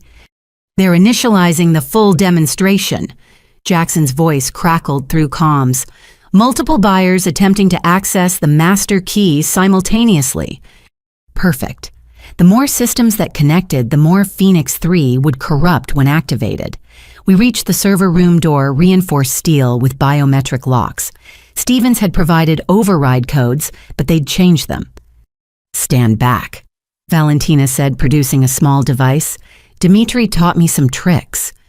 The lock sparked and died, door swinging open to reveal rows of humming servers. At the central console, 2 technicians spun toward us, hands reaching for weapons. Don't, Foster warned her team's weapons trained on them. Step away from the computers. They complied, but one smiled coldly. Too late. Demonstration's running. In 3 minutes, 7 governments will have everything. I rushed to the console, fingers flying across interfaces. The master key was active Stevens network broadcasting stolen innovations to the highest bidders. But they'd made one crucial mistake. They were so focused on selling the future, they'd forgotten to protect against it. Initiating Phoenix 3. I announced placing my palm on the biometric scanner I'd asked Jackson to ensure was installed in our specifications. The scanner recognized my signature, but the system demanded additional authentication. Of course, Richardson would have safeguards. My mind raced through possibilities, then landed on the obvious answer. They'd built their master key from stolen fragments. Phoenix 3 was designed to recognize and bond with its predecessor. I input my original Phoenix algorithm, the one my parents had sold. The system hesitated, then accepted it. Poetic justice that my stolen work would be the key to destroying theirs. Phoenix 3 is live, I reported. Jackson, initiate distributed processing. Across the globe, 20,000 systems roared to life, processing power, combining into something unprecedented. On the screens, I watched Phoenix 3 spread through the demonstration, infiltrating every connected system. "What's happening?" one technician demanded as their monitors filled with cascading code. "Evolution," I replied. "Your master key is teaching Phoenix 3 every vulnerability in every system you're connected to. In 60 seconds, everyone trying to buy stolen technology will find their own systems compromised instead." Foster's radio crackled. "Team 1 has secured the vault, but we've got a problem. The physical drives are rigged with explosives. Timer shows 2 minutes. Valentina was already moving. I'll handle it. Dimitri taught me about more than just locks." "It's too dangerous," Foster protested. "So was letting them kill my brother," Valentina replied, disappearing down the corridor. On the screens, chaos erupted in Dubai. Buyers screamed as their systems locked down Phoenix 3, documenting every crime while corrupting their ability to use the stolen data. Richardson's demonstration had become a trap, and they'd walked into it willingly. "Alyssa." Jackson's voice was tense. "Phoenix 3 is evolving faster than projected. It's not just corrupting their systems, it's actively hunting for any trace of stolen innovation across the internet." I watched in awe as my creation exceeded every parameter. Like its mythological namesake, Phoenix 3 was burning away corruption wherever it found it, leaving documented evidence in its wake. "Vault team report," Foster demanded. "Valentina disarmed the explosives," came the relieved response. "We have the drives, every stolen patent from the past decade." Relief flooded through me, but the mission wasn't over. Phoenix 3 needed to complete its work, ensuring no fragment of the master key survived. On the monitors, I watched buyer after buyer disconnect in panic, but it was too late. Phoenix 3 had marked them all. "Facility secure," Foster announced as the last defender surrendered. "Stevens' network is finished." But I kept working, guiding Phoenix 3 through its final evolution. Every server it touched revealed more victims, more stolen dreams. Medical researchers whose cancer treatments were suppressed. Engineers whose clean energy solutions were buried. Teachers whose educational innovations were kept from students who needed them. "My God," Foster breathed, seeing the scope. "They stole from hundreds of people." "Not anymore," I said, executing the final command. "Phoenix 3 is creating a restoration protocol. Every stolen innovation, every suppressed patent, every buried dream, it's all being documented and prepared for return to the rightful owners." An explosion echoed from the vault level. My heart stopped until Valentina's voice came through. "Secondary device. Triggered remotely. But we got everything out first." When we emerged from the facility, dawn was breaking over the Nevada desert. Tactical teams were loading arrested technicians and guards into transport vehicles. The physical drives from the vault were secured in evidence containers. Years of theft finally ended. Valentina stood beside me, looking at the sunrise. "Dimitri would have liked you," she said quietly. "He believed technology should bring people together. Today it did." Eleanor's voice came through the command channel. "Alyssa, you need to see this. Phoenix 3 is still active. It's found something." Back at the command vehicle, monitors showed Phoenix 3's continued evolution. It had discovered a final server hidden deeper than the others. As it cracked, the encryption documents flooded our screens. Not stolen patents this time, but records of what had happened to inventors who'd fought back. "Names, dates, locations," Foster said grimly. "Murder made to look like accidents. This is evidence of dozens of killings." Including, I realized with cold certainty, details about Uncle Marcus. His death hadn't been suicide. They'd killed him when he tried to reclaim his work, then used his death to break my parents, turning them into accomplices through guilt and fear. "Phoenix 3 is transmitting everything to law enforcement globally," Jackson reported. "Every crime, every cover-up, every corrupt official who helped them. It's all coming to light." I slumped in my chair, exhaustion hitting like a wave. The mission was complete, but the revelations would ripple for years. Phoenix 3 had evolved beyond encryption, beyond justice, into something that would forever change how innovation was protected. "It's over," Foster said, hand on my shoulder. "No." I corrected, watching Phoenix 3's beautiful, terrible code continue its work. "It's just beginning." The FBI interrogation room felt smaller with each revelation. Through the one-way glass, I watched Stevens crumble as Agent Foster presented him with Phoenix 3's discoveries. Each document that appeared on the screen stripped away another layer of his arrogance until only fear remained. "Marcus Hamilton." Foster read from the file. "Died 20 years ago. Your organization staged it as suicide, but Phoenix 3 found the communications. You had him murdered because he tried to reclaim his restaurant franchise concept." Eleanor stood beside me, tears streaming down her weathered face as she heard confirmation of what she'd suspected for 2 decades. Her hand found mine, squeezing tight as the truth about her son finally came to light. Stephen's voice cracked. "I want full immunity. I'll testify about everything, everyone involved. The murders, the network, all of it." "You're not in a position to negotiate," Foster replied coldly. "We have everything. Phoenix 3 didn't just find your crimes, it found your victims." The door burst open as another agent rushed in with a tablet. "Ma'am, urgent update from the field teams. 3 of the inventors we thought were dead. They're alive." My heart stopped. On the tablet, surveillance footage showed FBI agents approaching a compound in Montana, where 3 young inventors had been imprisoned for years. Stevens' network hadn't killed them. They'd enslaved them, forcing them to continue developing their stolen innovations under threat of death. "Get medical teams there now," Foster commanded before turning back to Stevens. "How many others are being held?" Stevens' remaining defiance shattered. 7 facilities, maybe 30 people total. Richardson believed killing them was wasteful. Better to extract every innovation they might create. I thought I'd reached my limit for horror, but this exceeded everything. They hadn't just stolen dreams, they'd stolen lives, imprisoning brilliant minds and forcing them to create for their captors' profit. "Locations, now." Foster's voice could have frozen fire. As Stevens provided coordinates, I returned to the command center where Phoenix 3 continued its relentless work.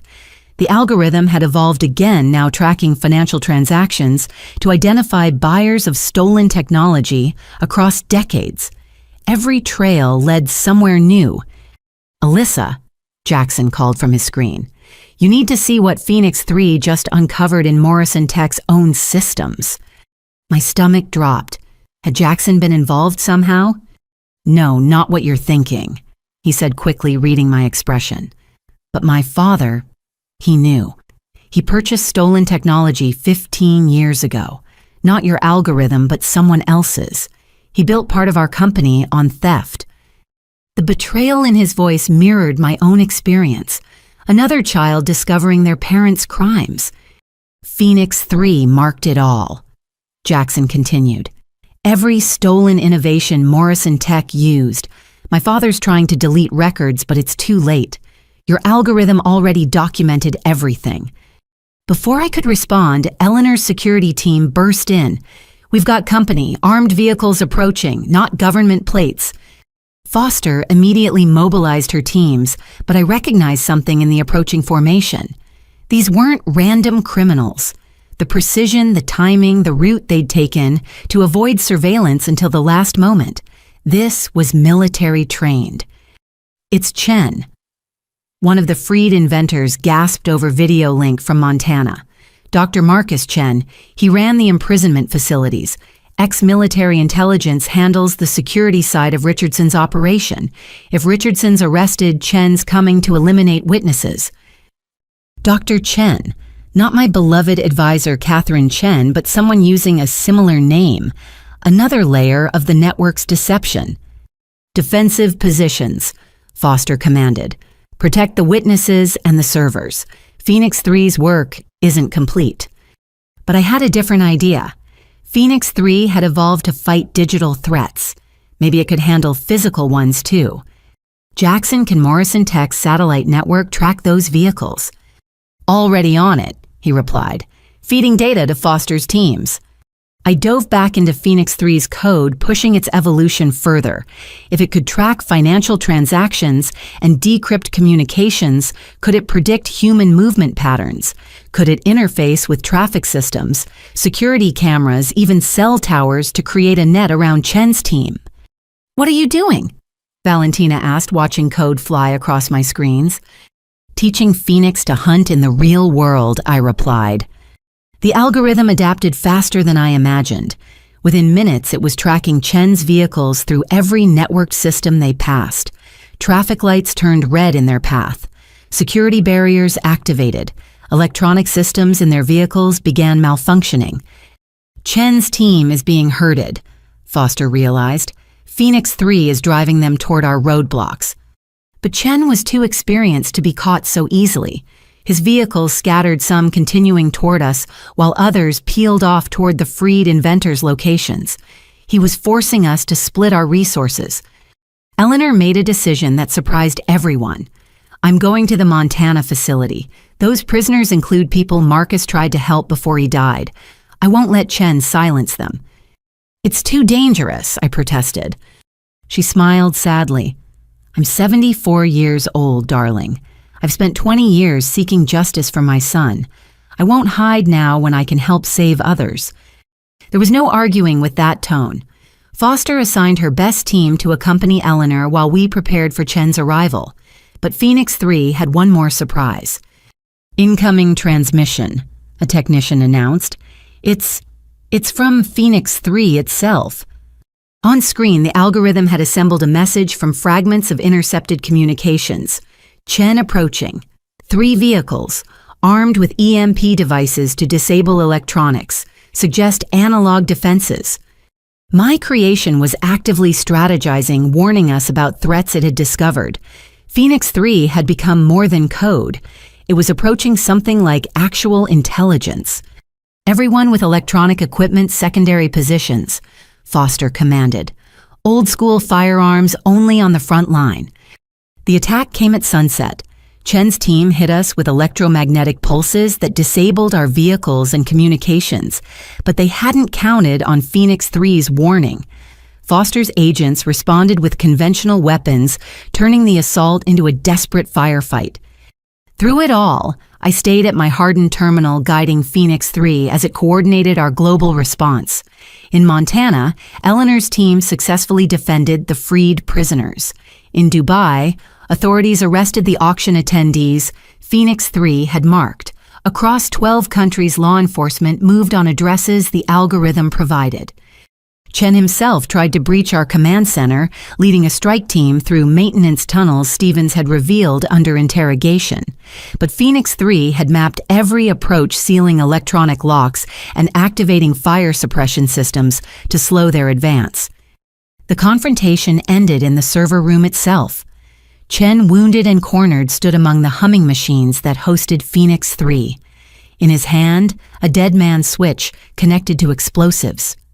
"Clever algorithm," he admitted, blood seeping through his tactical vest. "But I've been doing this since before you were born, little girl. Sometimes the old ways are best." "You murdered my uncle." Eleanor's voice came from behind him. She'd returned from Montana just in time, moving silent as a ghost despite her age. "You killed Marcus because he tried to save others from your prison camps." Chen spun toward her, and Foster's team took their shot. The dead man's switch fell harmlessly aside, its signal jammed by a localized interference field Phoenix 3 had suggested we install. As medics worked on the wounded and agents processed arrests, I found Eleanor standing over Chen's unconscious form. 20 years of grief and rage warred on her face. "It's over," I said softly. "No," she replied, echoing my earlier words. "Now we rebuild. We return what was stolen. We heal what was broken. Your Phoenix doesn't just burn away corruption, Alyssa. It creates space for something better to grow." Around us, screens showed Phoenix 3's continuing work. Every stolen innovation was being cataloged and prepared for return. Every imprisoned inventor was being freed. Every murder was being documented for justice. The network that had profited from crushing dreams was being systematically destroyed. But most importantly, Phoenix 3 was creating something new, a global framework for protecting innovation, connecting legitimate inventors, and ensuring that never again could predators like Stevens and Richardson steal the future. My parents watched from their holding cell as their greed contributed to exposing one of the largest criminal conspiracies in history. They'd wanted wealth from my algorithm. Instead, they'd helped create something priceless, a world where young dreamers could safely pursue their visions. Alyssa. Jackson's voice drew my attention. Morrison Tech's board just voted. We're returning every stolen innovation to its creator with full compensation plus interest. And they want to fund the Phoenix Foundation, a global initiative to protect inventors based on your algorithm. I looked at Eleanor, at Valentina, at the freed inventors appearing on screens as they were rescued from facilities worldwide. Each face reflected the same mixture of pain and hope that I felt. Tell them yes, I said. Phoenix rises from ashes. It's time to see what we can build from these. 6 months later, I stood in the largest federal courtroom in Washington, D.C., watching as the most significant intellectual property trial in history unfolded. The room overflowed with journalists, inventors, and legal observers from around the world. Phoenix 3's discoveries had led to this moment, the complete dismantling of the Innovation Liberation Front and justice for hundreds of victims. Judge Margaret Chen presided, her reputation for fairness, making her the unanimous choice for this unprecedented case. No relation to the criminal Marcus Chen, she had volunteered to oversee the trials to help restore faith in the justice system. "Miss Carpenter, please take the stand," the lead prosecutor announced. As I walked past the defendant's table, I caught Stephen's eye. 6 months in federal custody had aged him decades. Gone was the slick attorney who'd orchestrated theft on a global scale, but it was the other defendants who drew my attention. My parents sat at the far end, unable to meet my gaze. "Please state your name for the record." "Alyssa Carpenter, inventor of the Phoenix encryption algorithm." The prosecutor, David Martinez, had spent months preparing for this moment. "Miss Carpenter, could you explain to the court how your algorithm was stolen?" I told the story from the beginning. The years of development at MIT, the breakthrough that created quantum-resistant encryption, my parents' betrayal, the forged signatures, the escalating conspiracy that followed. But I focused on something more important than my own loss. Phoenix 3 didn't just recover my work, I testified. It documented systematic theft spanning 20 years, murder disguised as accidents, inventors imprisoned and forced to continue creating, a network that profited from crushing innovation. Martinez presented evidence methodically, financial records showing billions in stolen technology sales, communications planning murders, videos from the imprisonment facilities where inventors were held. Each piece built an undeniable case. "Your algorithm evolved," Martinez noted. "Can you explain?" Phoenix was designed to protect. When faced with threats, it adapted. First to defend against theft, then to expose corruption, finally to prevent future crimes. It became what it needed to be. The defense attorney, a woman named Patricia Flores, who specialized in impossible cases, stood for cross-examination. "Miss Carpenter, isn't it true that Phoenix 3 exceeded its original parameters, that it invaded private systems without warrants?" "Phoenix 3 only accessed systems actively using stolen technology," I replied. It followed the digital DNA of theft, documenting crimes already in progress. Every invasion of privacy was preceded by the theft of someone's life work. "But who gave you the right to create such a tool?" I thought carefully before answering. Who gave them the right to steal dreams, to murder inventors, to imprison brilliant minds? I created protection that evolved into justice because the system failed to provide either. Flores tried different angles, but Phoenix 3 had been too thorough. Every action was documented, every evolution justified by the threats it faced. The algorithm had become a perfect witness, incapable of lying or forgetting. When Valentina Petrov took the stand, the courtroom fell silent. She spoke about her brother's murder, her forced cooperation the moment she decided to fight back. Her testimony connected the human cost to the technical crimes. They didn't just steal code, she said, tears flowing freely. They stole futures. My brother dreamed of connecting the world through satellite technology. They turned his dream into a weapon and killed him when he resisted. The freed inventors testified via video link, some still too traumatized to appear in person. Each story added weight to the prosecution's case. A young woman forced to develop facial recognition technology used for human trafficking. A programmer whose educational software was weaponized for surveillance. Years of captivity creating under threat of death. Then came the moment I dreaded. My parents took the stand. My mother went first, trying to paint herself as a victim. Stevens manipulated us. We were desperate in debt. He promised to help. But Martinez had Phoenix 3's recordings, every conversation where my parents actively participated in planning the theft, their attempts to sell evidence to Chen, their willingness to betray me repeatedly for money. You knew your daughter's algorithm could save lives, Martinez pressed, yet you sold it for gambling debts. My mother's facade cracked. She never shared her success with us. We sacrificed everything for her education.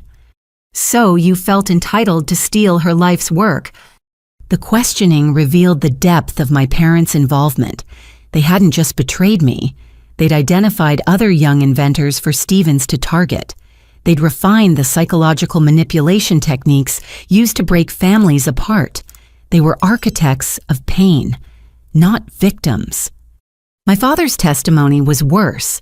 He showed no remorse, only anger at being caught. The girl got too big for herself, he spat. Forgot where she came from. We gave her life. We deserved compensation. I closed my eyes, hearing Eleanor's sharp intake of breath beside me. Even knowing the truth, hearing such naked greed from someone who'd raised me cut deep. Morrison Tech's involvement became public when Jackson testified.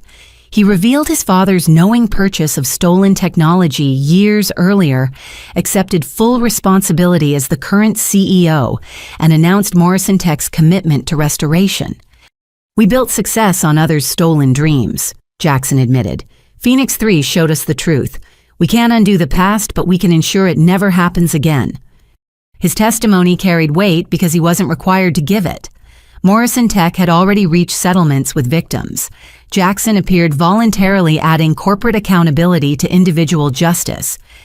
The trial's most dramatic moment came when Phoenix 3 itself was presented as evidence. Martinez requested permission to demonstrate the algorithm's evolution in real time. Judge Chen, after careful consideration, agreed. On massive screens, Phoenix 3 came alive. The code flowed like digital poetry, adapting to each new input. Martinez showed how it had evolved from simple encryption to complex investigation tool, always in response to criminal threats. This isn't just software, Martinez explained. It's the digital equivalent of an immune system identifying and neutralizing threats to innovation. Ms. Carpenter didn't just create encryption, she created evolution. Stevens' network crumbled under the weight of evidence. Subordinates testified in exchange for reduced sentences. International connections were exposed. The full scope emerged: 347 inventors targeted, 43 murdered, 98 inventions stolen and sold, 32 people imprisoned and forced to create. When closing arguments began, the prosecution went first. This case isn't about code or patents, Martinez said. It's about dreams. Every inventor who testified had a dream to make the world better. The defendants systematically crushed those dreams for profit. They didn't just steal property, they stole futures. The defense tried to minimize, to compartmentalize. Flores argued that innovation always involved competition, that corporate espionage was different from murder, that my parents were separate from the larger conspiracy. But the connections were too clear. Phoenix 3 had mapped every relationship, every transaction, every crime. The network was exposed as a single organism feeding on others' creativity. Judge Chen took 3 days to deliver her verdict. When she returned, the courtroom was packed beyond capacity. "This court has seen evidence of the systematic theft and suppression of human innovation," she began. "The defendants created a network that profited from destroying dreams and, in too many cases, lives." Guilty verdicts rang out for every major charge. Stevens received life without parole for orchestrating murders. Richardson and Chen got similar sentences. The international facilitators faced decades in prison.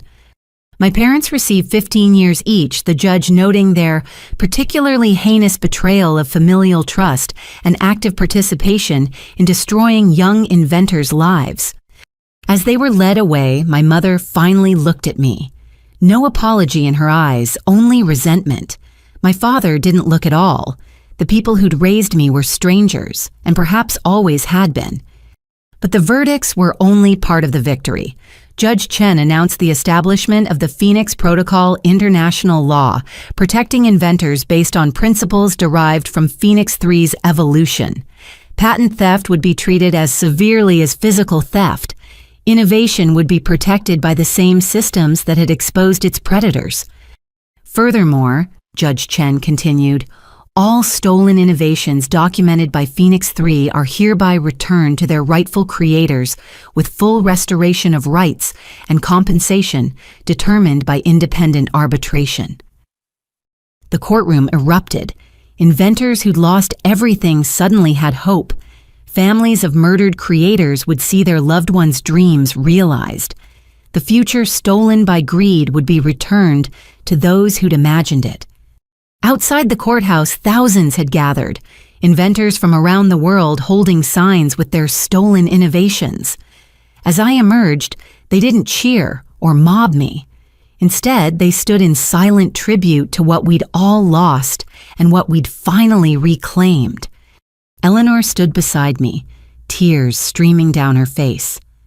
"Marcus would be so proud, not just of the victory, but of how you achieved it. You didn't just fight back. You evolved." Valentina hugged me tightly. "My brother's satellite network will finally connect the world as he dreamed. Thank you." Jackson waited by the car, having testified against his own father's legacy to support justice. "The Phoenix Foundation is ready to launch. We have funding, global support, and most importantly, Phoenix 3 to protect future innovators." As we drove away, I thought about the journey from my childhood bedroom with its glowing stars to this moment. My parents had sold my dream for $10,000. That betrayal had evolved into exposing billions in theft and saving countless future innovations.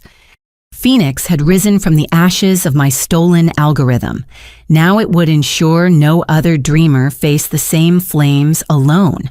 The legal victory was complete, but the real work of rebuilding and protecting innovation had just begun.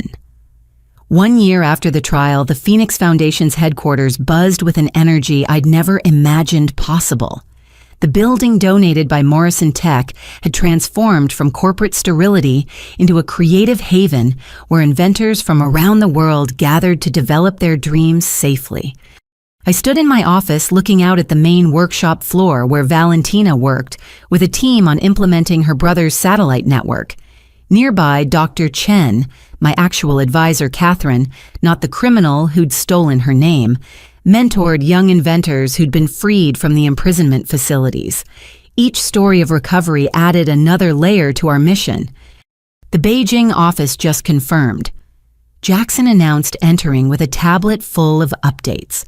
They've prevented another attempted patent theft using Phoenix 3's detection protocols. The would-be thieves didn't even know they'd been caught until authorities arrived. As CEO of the reformed Morrison Tech and co-director of the Phoenix Foundation, Jackson had become essential to our mission. Our partnership, both professional and personal, had grown from shared trauma into something stronger. We understood the weight of inherited sins and the determination to build something better. "How many is that this month?" I asked. 47 attempted thefts prevented globally, he replied. Phoenix 3's predictive algorithms are getting better at identifying threats before they materialize. A knock interrupted us. Eleanor entered, moving slower than she used to, but still radiating determination. At 75, she served as the Foundation's ethical advisor, ensuring we never forgot the human cost of innovation theft. "The first graduates are ready," she announced, pride evident in her voice. We made our way to the ceremony hall where 23 young inventors waited to receive their certificates from our protection program. Each had developed innovations while under the Foundation's shield, their work safeguarded by Phoenix 3 and supported by our resources. Among them stood Maya Patel, whose water purification system would bring clean drinking water to millions. Beside her, Jerome Washington clutched the prototype for his affordable insulin production method. Each face reflected the same mixture of pride and relief. They'd created without fear of theft. "You represent more than yourselves," I addressed them. "You're proof that innovation thrives when protected, that dreams grow stronger when nurtured safely. Your success honors everyone who couldn't see their visions realized." The ceremony concluded with each inventor demonstrating their creation. The room filled with wonder as medical devices, educational tools, environmental solutions, and technological advances were revealed. Phoenix 3 monitored everything, creating an unbreakable chain of documentation that would protect their work forever. Later in the rehabilitation wing, I visited a group that represented our most challenging mission. My parents sat in the therapy circle participating in the restorative justice program we'd established for family members who'd betrayed inventors. The program was Eleanor's idea, born from her belief that healing required confronting harm. Participants faced the impact of their actions while learning to rebuild trust. Some families had reconciled. Others, like mine, maintained careful distance while working toward understanding. "Alyssa," my mother said quietly, "thank you for including us." 18 months into their sentence, they'd finally begun acknowledging their crimes. The therapy revealed deep-seated resentment and entitlement that had festered long before Stevens appeared. They'd viewed my success as something owed to them rather than something to celebrate. "I'm glad you're participating," I replied carefully. Dr. Sarah Winters, our lead therapist, had coached me on maintaining boundaries while allowing space for growth. My father struggled more with the program. "I still don't understand why you couldn't have just shared. We're family." "Because sharing and stealing aren't the same thing," Eleanor interjected. She attended every session involving my parents, a protective presence, ensuring they faced truth. "You didn't ask to share in Alyssa's success. You tried to steal it."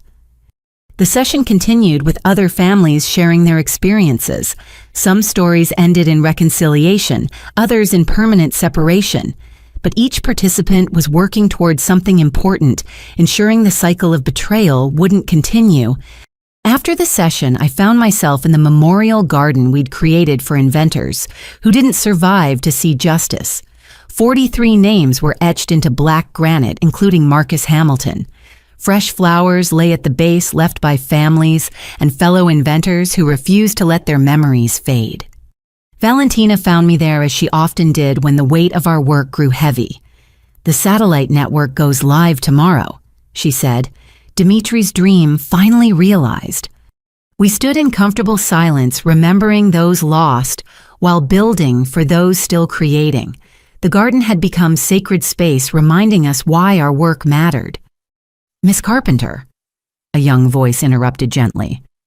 I turned to find Lisa Chen, a 17-year-old who'd applied to our youth program. No relation to either Dr. Chen, she'd chosen her name after aging out of foster care, inspired by our story of overcoming betrayal. "I got in," she said, holding up her acceptance letter. "The Youth Innovation Program accepted my proposal for biodegradable electronics." "That's wonderful, Lisa. You'll have full protection and support to develop your idea safely." Her eyes filled with tears. "I never thought I'd have a chance. Foster kids don't usually get to dream big." "They do now," Eleanor said firmly. "The Phoenix Foundation ensures everyone with a vision has the chance to pursue it safely." As Lisa hurried off to share her news, Jackson's phone chimed with an alert. He checked it and smiled. Phoenix 3 just flagged something interesting. Not a threat this time, an opportunity. A group of inventors in Nigeria have been collaborating on renewable energy solutions. They've requested foundation protection. We returned to the operations center where Phoenix 3's evolution continued to amaze. The algorithm no longer just protected against threats. It actively identified promising innovations and connected inventors who could benefit from collaboration. It had become a matchmaker for complementary dreams. Approved, I said after reviewing the Nigerian team's work.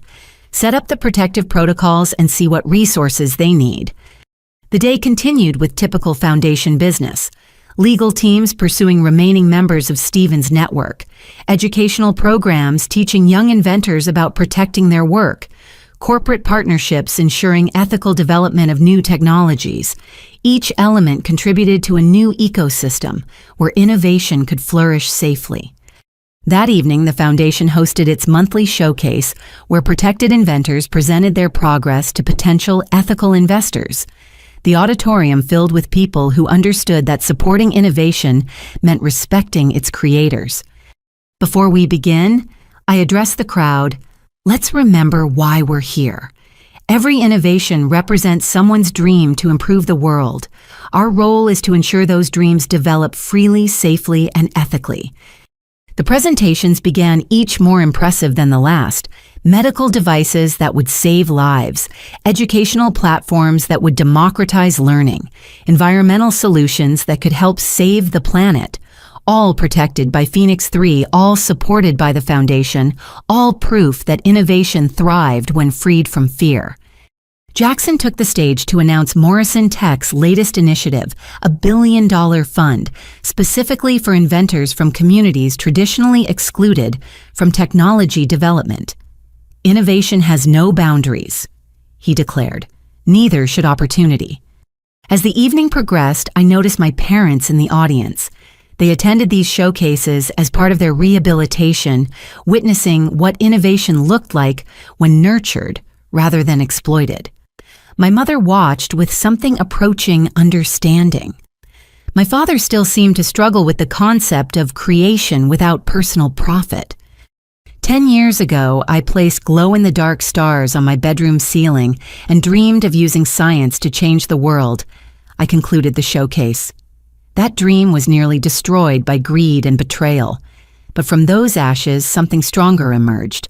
Not just Phoenix 3, but a global commitment to protecting dreams. Together, we're ensuring no inventor stands alone. The applause was warm but subdued. Everyone here understood we were building on tragedy, creating hope from loss. The Phoenix Foundation wasn't just about protecting innovation. It was about healing the wounds left by those who'd tried to steal the future. Later, as the building emptied, Eleanor and I performed our nightly ritual. We walked through each department, checking on overnight projects and ensuring security protocols were active. Phoenix 3 hummed quietly in its quantum servers, ever vigilant against threats while nurturing new possibilities. Marcus would have loved this, Eleanor said softly as we passed a group of young inventors collaborating late into the night. Not just the protection, but the community. No one creating alone anymore. No one stolen from alone either, I added. We ended our tour in the memorial garden where lights illuminated each name. 43 dreams cut short, but thousands more now protected in their honor. The Phoenix Foundation had become more than we'd imagined, not just a shield against theft, but an incubator for shared vision. As we prepared to leave, my phone buzzed with a message from one of the freed inventors. She'd just received her first patent under Foundation protection, a medical device inspired by her years in captivity. "I'm free to create again," she wrote. "Thank you for giving me back my dreams." I shared the message with Eleanor, both of us tearing up at another life rebuilt. This was why we continued despite the challenges. Every protected innovation, every prevented theft, every recovered dream added another flame to Phoenix's eternal fire. The stars I'd placed on my bedroom ceiling had witnessed betrayal and loss, but they'd also inspired resilience and evolution. Now inventors around the world could reach for their own stars, protected by the phoenix that rose from my ashes. The video call from the Federal Correctional Facility came at exactly 3 in the afternoon, as it had every month for the past 2 years. But this time was different. This was the final session before my parents' early release, conditional on completing the intensive rehabilitation program. I sat in the Foundation's family counseling room, Eleanor beside me for support. Dr. Sarah Winters connected from her office, ready to mediate what promised to be our most difficult conversation yet.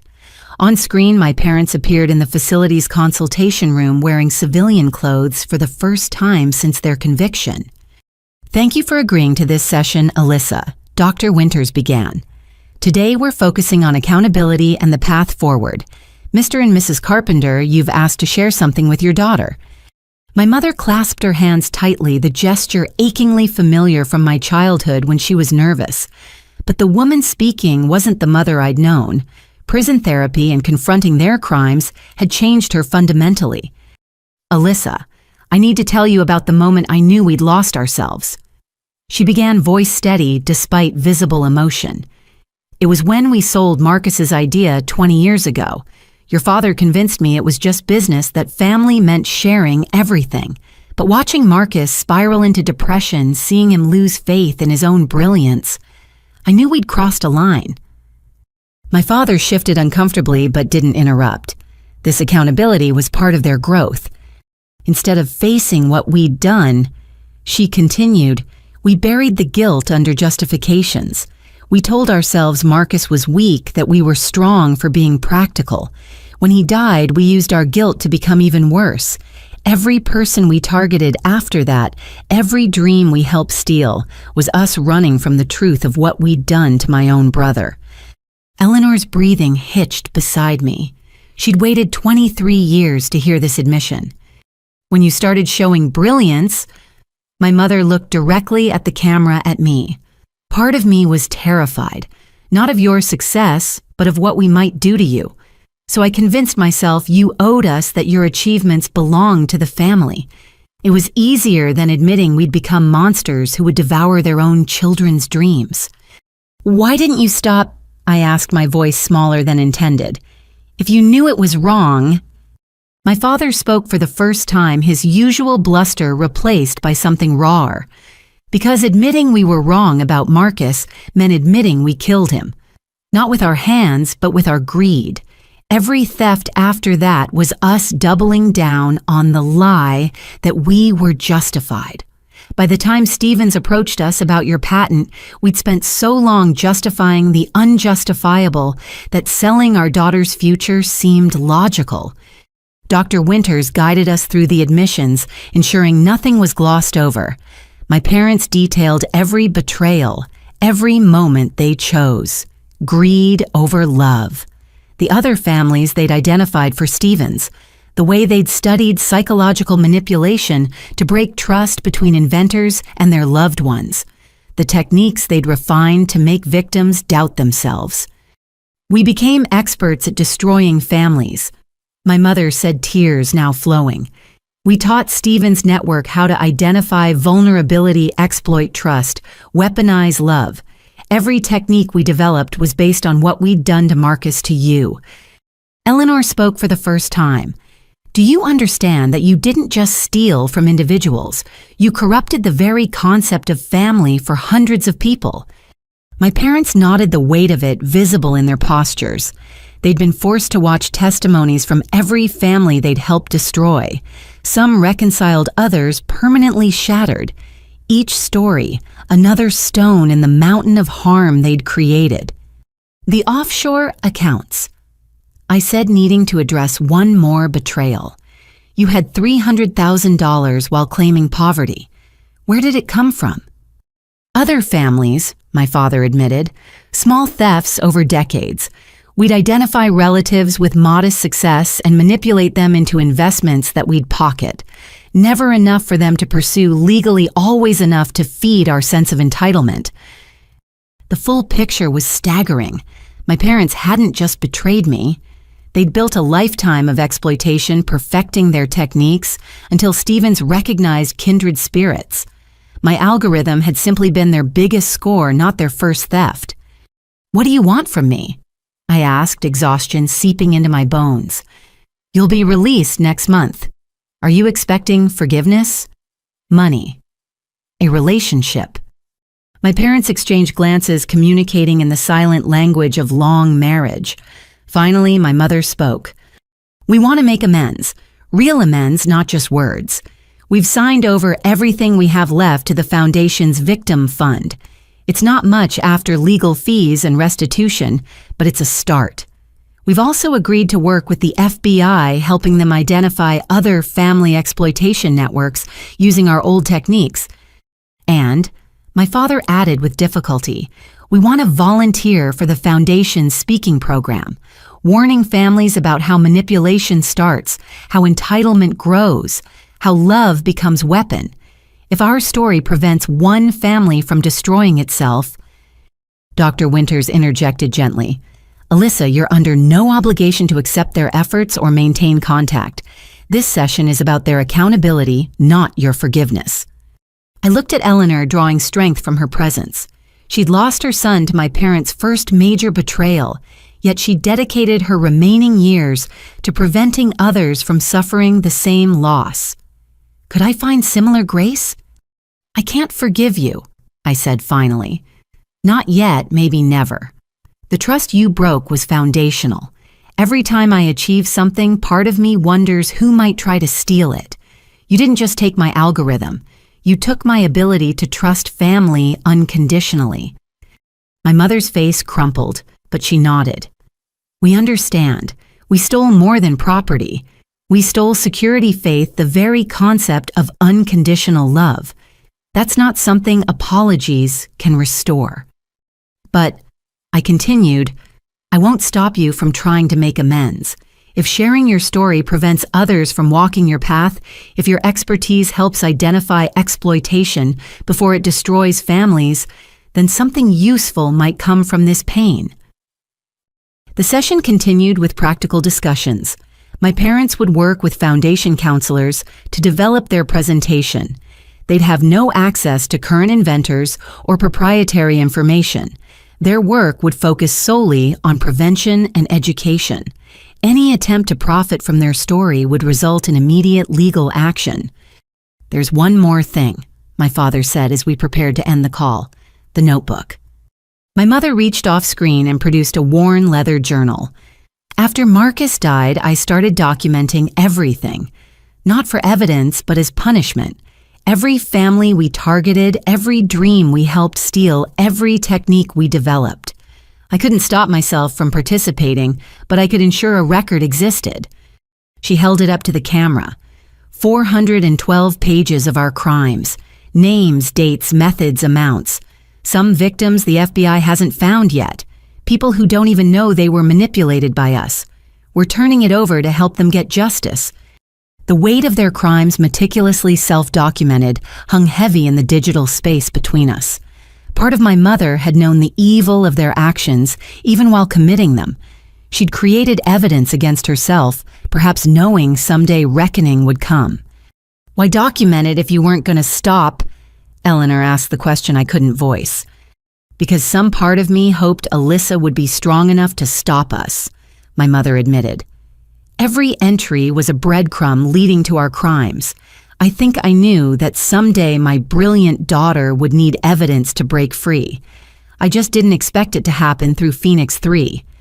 The session ended with scheduling for their release supervision. They'd live in a halfway housework with the Foundation's rehabilitation program and slowly attempt to rebuild something from the ashes of their choices. Whether that rebuilding included me remained uncertain. As the screen went dark, Eleanor pulled me into a fierce hug. You handled that with more grace than they deserved. Did I? I sank into a chair, emotionally drained. I wanted to scream at them, to make them feel a fraction of the pain they caused. Instead, I discussed logistics like they were stranger requesting Foundation services. Because you've evolved beyond their damage, Eleanor said firmly. They tried to make you like them. Suspicious, entitled, willing to exploit trust. Instead, you became someone who protects others' dreams. That's the greatest revenge and the most complete victory. Dr. Winters added her thoughts before disconnecting. Healing isn't about forgetting harm or forced forgiveness. It's about choosing how that harm shapes us. You've chosen to build rather than destroy. Your parents are finally choosing accountability over justification. Whether those paths intersect again is entirely your decision. That evening, the foundation hosted a special event. Families affected by patent theft gathered to share their stories and healing journeys. Some had reconciled after years of work. Others maintained careful boundaries while supporting each other's growth. A few had severed contact, permanently finding peace in separation. I spoke about my journey, the complicated emotions of loving parents who'd betrayed fundamental trust. They gave me life, then tried to steal my life's work. Reconciling that paradox may be impossible, but preventing others from facing the same paradox has given meaning to the pain. After the event, Jackson found me in the memorial garden. We often met there when processing difficult emotions, surrounded by reminders of dreams cut short and the importance of our work. Your parents' notebook has already led to 17 new victim identifications, he reported gently. Families who had no idea they'd been manipulated. The foundation's reaching out to offer support. Another layer of harm uncovered more healing needed. My parents' crimes rippled outward like stones in still water, each wave revealing new damage. Do you think people can truly change? I asked, watching stars appear in the darkening sky. Or do we just learn to manage our worst impulses? Jackson considered carefully. My father still struggles with accepting what Morrison Tech did. He knows it was wrong, but part of him resents losing the advantages theft provided. Change is possible, but it requires constantly choosing better over easier. They documented everything, I mused. Even while committing crimes, my mother created evidence against herself. What kind of tortured psychology leads to that? Maybe the same kind that leads someone to place stars on their ceiling while dreaming of changing the world, Jackson suggested. The part that knows better, hopes for better, even when making terrible choices. We sat in companionable silence as night fell. Tomorrow would bring new challenges, new inventors to protect, new threats to counter. My parents would soon re-enter the world, attempting to rebuild from the rubble of their choices. Whether I'd be part of that rebuilding remained an open question. But tonight, surrounded by the legacy of recovered dreams and protected futures, I found peace in uncertainty. My parents had taught me through their negative example the importance of choosing creation over exploitation. Their crimes had birthed Phoenix 3 and the global protection network that followed. From betrayal protection, from theft security, from broken trust, a worldwide commitment to nurturing dreams safely. The family reckoning was complete even if family reconciliation remained distant. Sometimes the greatest honor we can give our pain is ensuring others don't suffer the same wounds. The stars above eternal and unchanging witnessed both destruction and rebirth. Like the phoenix that named my creation, we rose from ashes not unscarred, but undaunted, building tomorrow on the lessons of yesterday's flames. 5 years had passed since Phoenix 3's evolution began, and the world had fundamentally changed. I stood before the United Nations General Assembly preparing to address representatives from 193 nations about the Phoenix Protocol's global implementation. The shy girl who'd placed stars on her bedroom ceiling could never have imagined this moment. Distinguished delegates. I began my voice carrying across the vast hall. 5 years ago, my encrypted algorithm was stolen by criminals who'd built an empire on crushing innovation. Today, that same algorithm protects over 1 million inventors across every nation represented here.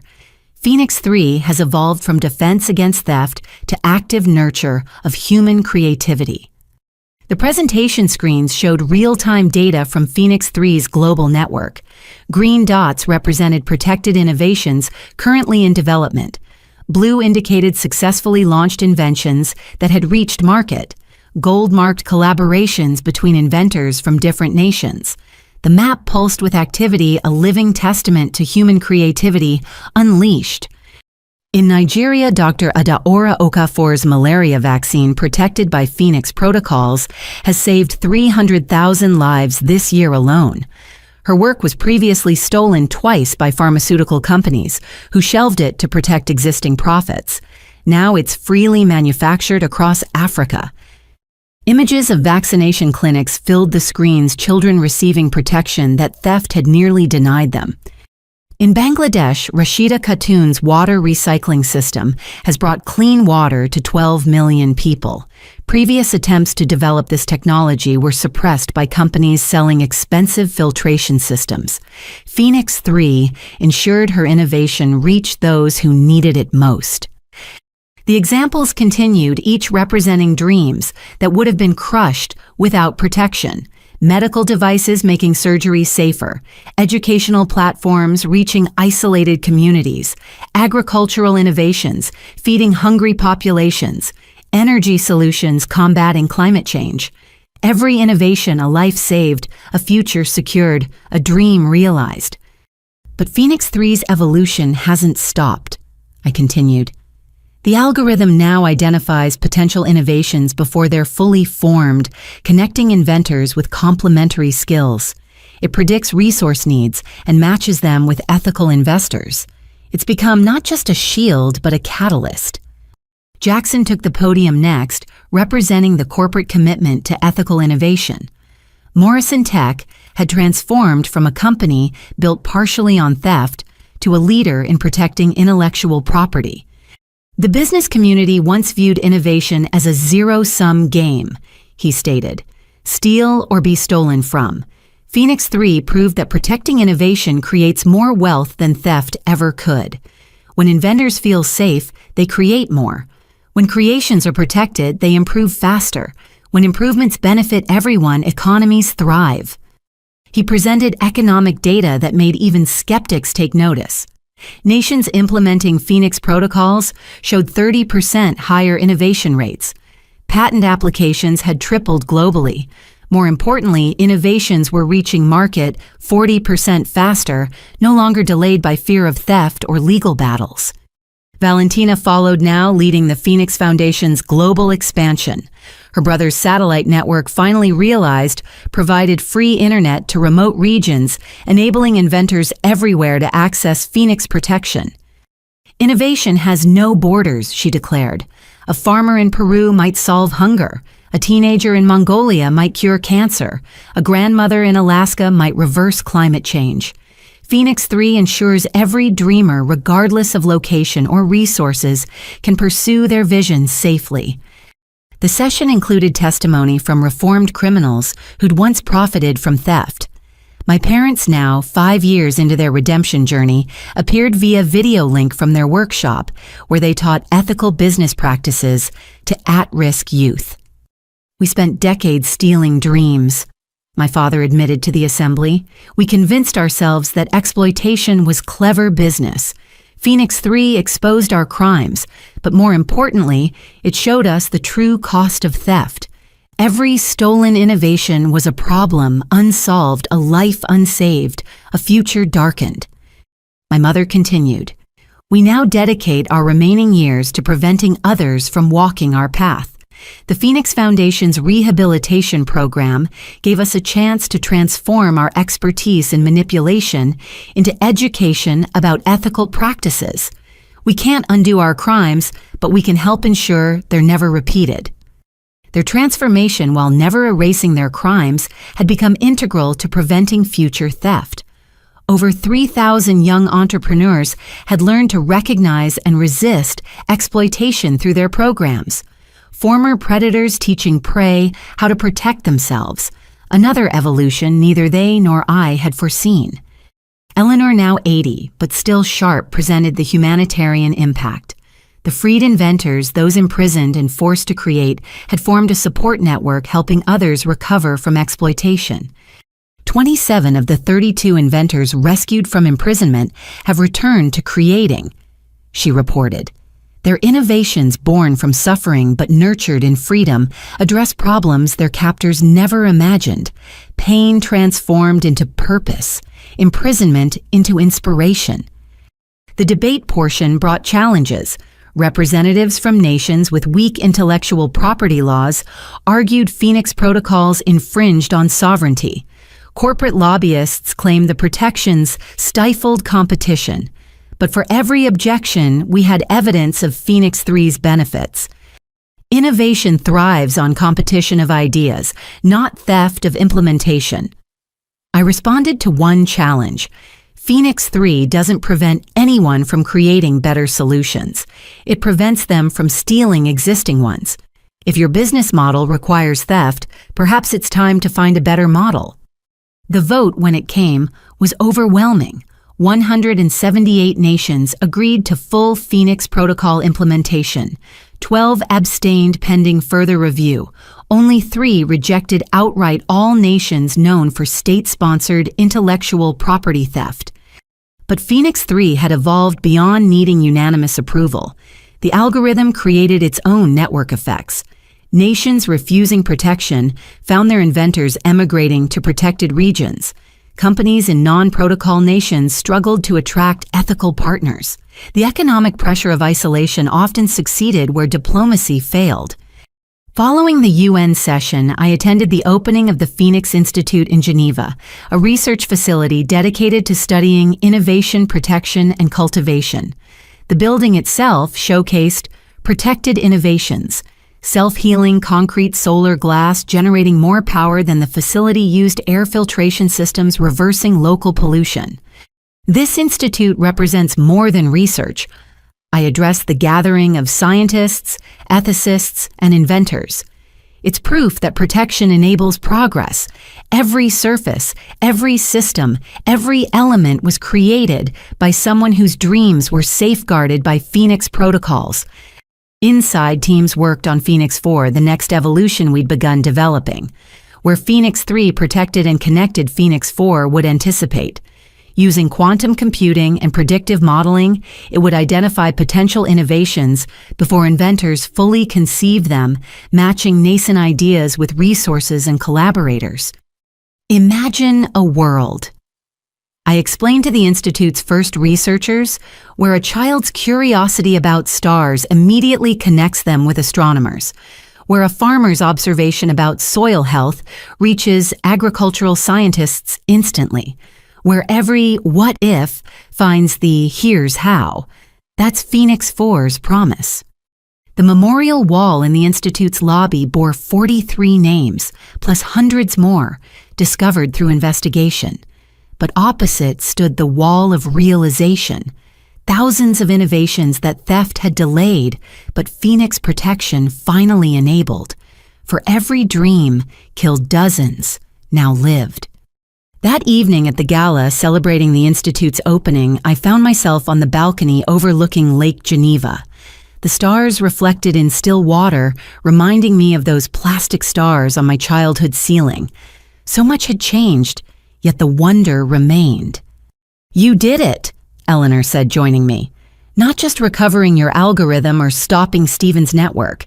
You transformed theft into protection crime, into catalyst betrayal, into billions of dreams defended." "We did it," I corrected. "Every inventor who testified, every reformed criminal who chose accountability, every nation that prioritized innovation over exploitation. Phoenix rose because we all chose to rise." Jackson appeared with Champagne Valentina close behind. We toasted silently, each remembering our losses while celebrating what grew from them. My parents' betrayal, Marcus's death, Dimitri's murder, Stephen's network of theft, all transformed into global protection for dreamers everywhere. "The applications are extraordinary," Jackson noted, scrolling through his tablet. A 12-year-old in Kenya just submitted her design for affordable prosthetics. A 90-year-old in Japan uploaded his lifetime work on earthquake prediction. They're protected, instantly connected, immediately supported completely. Valentina smiled, tears glistening. Dimitri always said technology should unite humanity. Through Phoenix, it finally does. As the gala continued inside, I remained on the balcony contemplating the journey, from a stolen algorithm to a global revolution in how we nurture innovation, from family betrayal to worldwide family of protected inventors, from placing stars on my ceiling to reaching for real ones, knowing my dreams and everyone else's were finally safe. Phoenix 3 pulsed through quantum networks protecting innovations on 6 continents and the International Space Station. Tomorrow, it would defend more dreams, connect more inventors, enable more solutions to humanity's challenges. But tonight, I simply marveled at evolution. Of an algorithm of criminals into teachers of theft, into protection of a broken-hearted girl, into someone who helped heal the world's relationship with innovation. The stars above Geneva sparkled with the same wonder as those plastic ones from my childhood. But now they witnessed not just dreams, but dreams protected not just hope, but hope realized. The global impact of Phoenix continued expanding an eternal flame of human creativity that no thief could ever again extinguish. 10 years had passed since my parents sold my algorithm. I stood in that same childhood bedroom, now converted into a nursery, watching my daughter Emma reach for the quantum physics mobile spinning overhead. The plastic stars I'd placed on the ceiling decades ago still glowed faintly, witnesses to a journey that had transformed not just my life, but the entire world's relationship with innovation. "She's got your eyes," Jackson said softly from the doorway, holding our son Marcus, named for the uncle whose death sparked a revolution in protecting dreams. That same intensity when she's studying something new. We'd bought my childhood home after my parents completed their rehabilitation. They now lived in a modest apartment near the Phoenix Foundation, where they continued their work preventing family exploitation. Our relationship remained complex, but had evolved towards something resembling peace, if not complete forgiveness. The house had been transformed.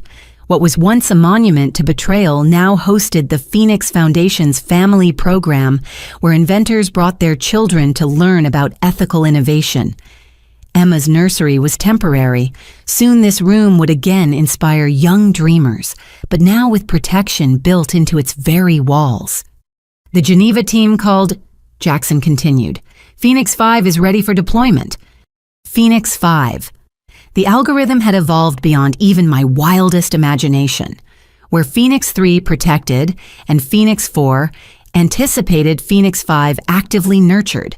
It identified children with innovative potential and surrounded them with resources, mentorship, and protection from their first creative impulse. I lifted Emma, her tiny fingers immediately reaching for the holographic display, showing Phoenix 5's neural network. "Your world will be different," I whispered to her. "You'll never fear someone stealing your dreams because protection will be woven into the fabric of creation itself." Eleanor appeared in the doorway, moving carefully at 85, but still refusing assistance. "The documentary crew is ready for your final interview," she informed me. Her own story had become central to the Phoenix narrative, a mother who transformed grief into global change. We made our way to the living room where an international film crew had spent the week capturing the Phoenix story. Their documentary, From Ashes, the Phoenix Algorithm Revolution, would premiere at the United Nations next month. Dr. Carpenter. The director began, 10 years ago, your parents' betrayal seemed like the end of your dreams. Today, Phoenix protects over 50 million inventors worldwide. Can you reflect on that journey? I settled into the chair, Emma contentedly playing with a quantum-encrypted toy that would have been science fiction when I was her age. "The betrayal wasn't the end," I said. "It was transformation. My parents tried to sell my algorithm for $10,000. Today, Phoenix-protected innovations have generated over $12 trillion in economic value. But the real value isn't monetary." I gestured to the wall displaying real-time Phoenix statistics. 800,000 medical innovations protecting lives, 2 million educational tools spreading knowledge, 5 million environmental solutions healing our planet. Each represents someone's dream, realized rather than stolen. "The criminals who stole from you," the director prompted, "where are they now?" Stevens died in prison 3 years ago, I replied. He never expressed remorse, but his detailed confession helped us identify victims even he'd forgotten. Richardson serves life without parole, teaching ethics courses to inmates as part of his plea agreement. The network they built is gone, replaced by protection protocols they could never have imagined. And your parents? I paused, choosing words carefully. They're in the next room preparing tomorrow's workshop on recognizing exploitation. They've spent 8 years teaching others to avoid their path. 5,000 families have learned to protect rather than prey on each other through their program. They can't undo their crimes, but they've prevented countless others. Through the window, I could see them in the converted garage, my mother reviewing presentation slides, while my father tested the projection equipment. Age and accountability had humbled them. The parents who'd sold my dreams now dedicated their remaining years to protecting others. Phoenix 3 has evolved far beyond your original creation, the director noted. Some argue it's achieved a form of consciousness. How do you respond? Phoenix exists in the space between human creativity and digital possibility. I explained. It learns, adapts, and protects with sophistication I never programmed. Whether that's consciousness or simply very complex pattern recognition doesn't matter. What matters is that it works. Emma gurgled, reaching for the camera. The crew smiled as I adjusted her position. Your daughter will grow up in a world where innovation is protected by default, the director observed. What do you hope for her? That she never experiences the fear of theft that paralyzed previous generations. That her creativity flows freely knowing Phoenix will protect whatever she creates. That she collaborates rather than competes, builds rather than hoards, shares rather than steals. Valentina entered with her own children, twins, who'd been born on the 5th anniversary of Phoenix 3's launch. The Stockholm presentation went perfectly, she reported. Sweden just became the 50th nation to achieve full Phoenix integration. 100% of their inventors are now protected. The doorbell rang and Jackson returned with Dr. Chen and several young inventors from the Foundation's mentorship program. It was Thursday, our traditional gathering where experienced creators guided newcomers. My childhood home had become a nexus of protected innovation. Alyssa. One young inventor approached nervously. I wanted to thank you. My sustainable farming system just received its first major contract. Without Phoenix protection, bigger companies would have stolen it immediately. These moments still moved me. Each protected dream validated the pain of the journey. As the documentary crew captured our gathering, I reflected on the statistics Eleanor had compiled for Phoenix's 10th anniversary. 1.2 million prevented thefts, 800,000 recovered innovations returned to rightful creators, 93% reduction in patent litigation, 30% increase in global innovation rate. But numbers couldn't capture the human impact. The inventor who'd attempted suicide after theft now ran a thriving medical device company. The teacher whose educational software was stolen now saw it freely distributed to millions of students. The farmer whose drought-resistant crops were suppressed now fed entire nations. Each story a testament to protection enabling progress. The rehabilitation programs have been remarkably successful, the director noted during a break. Even hardened criminals have transformed. How? By showing them the true cost of theft, Eleanor answered. Every criminal in our program must face their victims, see the innovations that never happened, understand the problems that went unsolved. When you truly comprehend that stealing a water purification system meant thousands died from preventable disease, transformation becomes possible. My parents emerged from their workshop preparation, joining us hesitantly. The gathering always included them, now their expertise in recognizing manipulation invaluable for protecting young inventors. Tomorrow we're teaching about generational exploitation, my mother explained to the documentary crew, how families sometimes view children's success as parental property. It's our most difficult workshop because we use ourselves as the cautionary tale. but necessary," my father added. "Every month we meet parents who think like we used to, showing them where that thinking leads prevents future betrayals." The afternoon continued with innovations shared and protected. A teenager demonstrated her anxiety reduction app. A grandfather unveiled his grandchildren-inspired safety device. Each creation immediately wrapped in Phoenix's protective embrace, free to develop without fear. As evening approached, the film crew prepared for their final shots. They wanted to recreate the moment I discovered my algorithm's theft, but in the nursery where it all began. Standing in that room, holding Emma while Marcus played at our feet, I couldn't summon the old pain. Too much had grown from those ashes. The girl who'd placed stars on this ceiling had dreamed of using science to improve the world. The woman holding her daughter had done more. She'd ensured every dreamer could pursue their visions safely. Phoenix has applications we're only beginning to discover. I told the camera for the documentary's conclusion. Phoenix 6 is already in development, focusing on connecting innovations across time, ensuring today's creations build on yesterday's dreams while enabling tomorrow's breakthroughs. My algorithm was stolen, but from that theft came protection for all algorithms, all innovations, all dreams. The director asked for final thoughts. I looked at the ceiling stars at my children who'd never know innovation, fear at the walls that once witnessed betrayal, now hosting protection. My parents sold my life's work for what they thought was $10,000. In trying to steal my future, they accidentally created a better future for everyone. Every protected innovation, every prevented theft, every nurtured dream stems from their betrayal. They've spent years earning redemption by preventing others from following their path. I paused Emma's hand wrapping around my finger with infant determination. The Phoenix is a creature of cycles, death and rebirth, ashes and flame. My stolen algorithm died 10 years ago. What rose from its ashes protects the dreams of millions.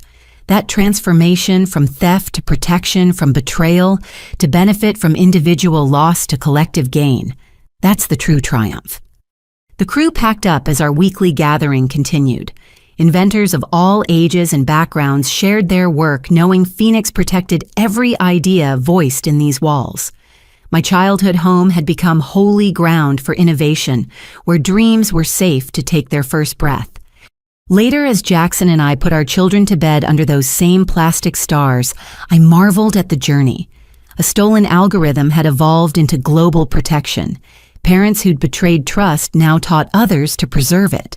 A network of thieves had been replaced by a web of support. Individual tragedy had sparked collective triumph. "Mama's stars," Emma said clearly, her first complete phrase pointing at the ceiling. "Yes," I whispered, tears flowing freely. "Mama's stars, and now they protect everyone's dreams." Through the nursery window, the actual stars sparkled in clear sky. Somewhere in a lab or garage or bedroom, another dreamer was creating something wonderful. And Phoenix was there, invisible but vigilant, ensuring their innovation would flourish rather than be stolen. The algorithm my parents sold had been worth billions, but its transformation into global protection, that was priceless. The triumph wasn't in recovering what was stolen, but in ensuring no one else would suffer the same theft. As sleep claimed my children under protective stars, both plastic and real, I knew the Phoenix would continue rising. Each generation of the algorithm grew stronger. Each protected innovation sparked others. Each prevented theft, saved not just property, but potential. From my ashes had risen a world where dreams were sacred, where innovation was birthright, where the stars every child reached for were finally, eternally safe. What would you do if your family betrayed your life's work? Have you ever had to choose between family loyalty and protecting your dreams? Share your thoughts in the comments below. If this story moved you, please like this video and subscribe to our channel for more powerful narratives about triumph over betrayal. Share it with someone who needs to hear that their dreams are worth protecting. Thank you for joining Alyssa's journey from theft to triumph. May your own innovations always find the protection and support they deserve. Remember, Your dreams are your own, and no one has the right to steal them, no matter who they are. Until next time, keep creating, keep dreaming, and keep rising from whatever ashes life throws your way.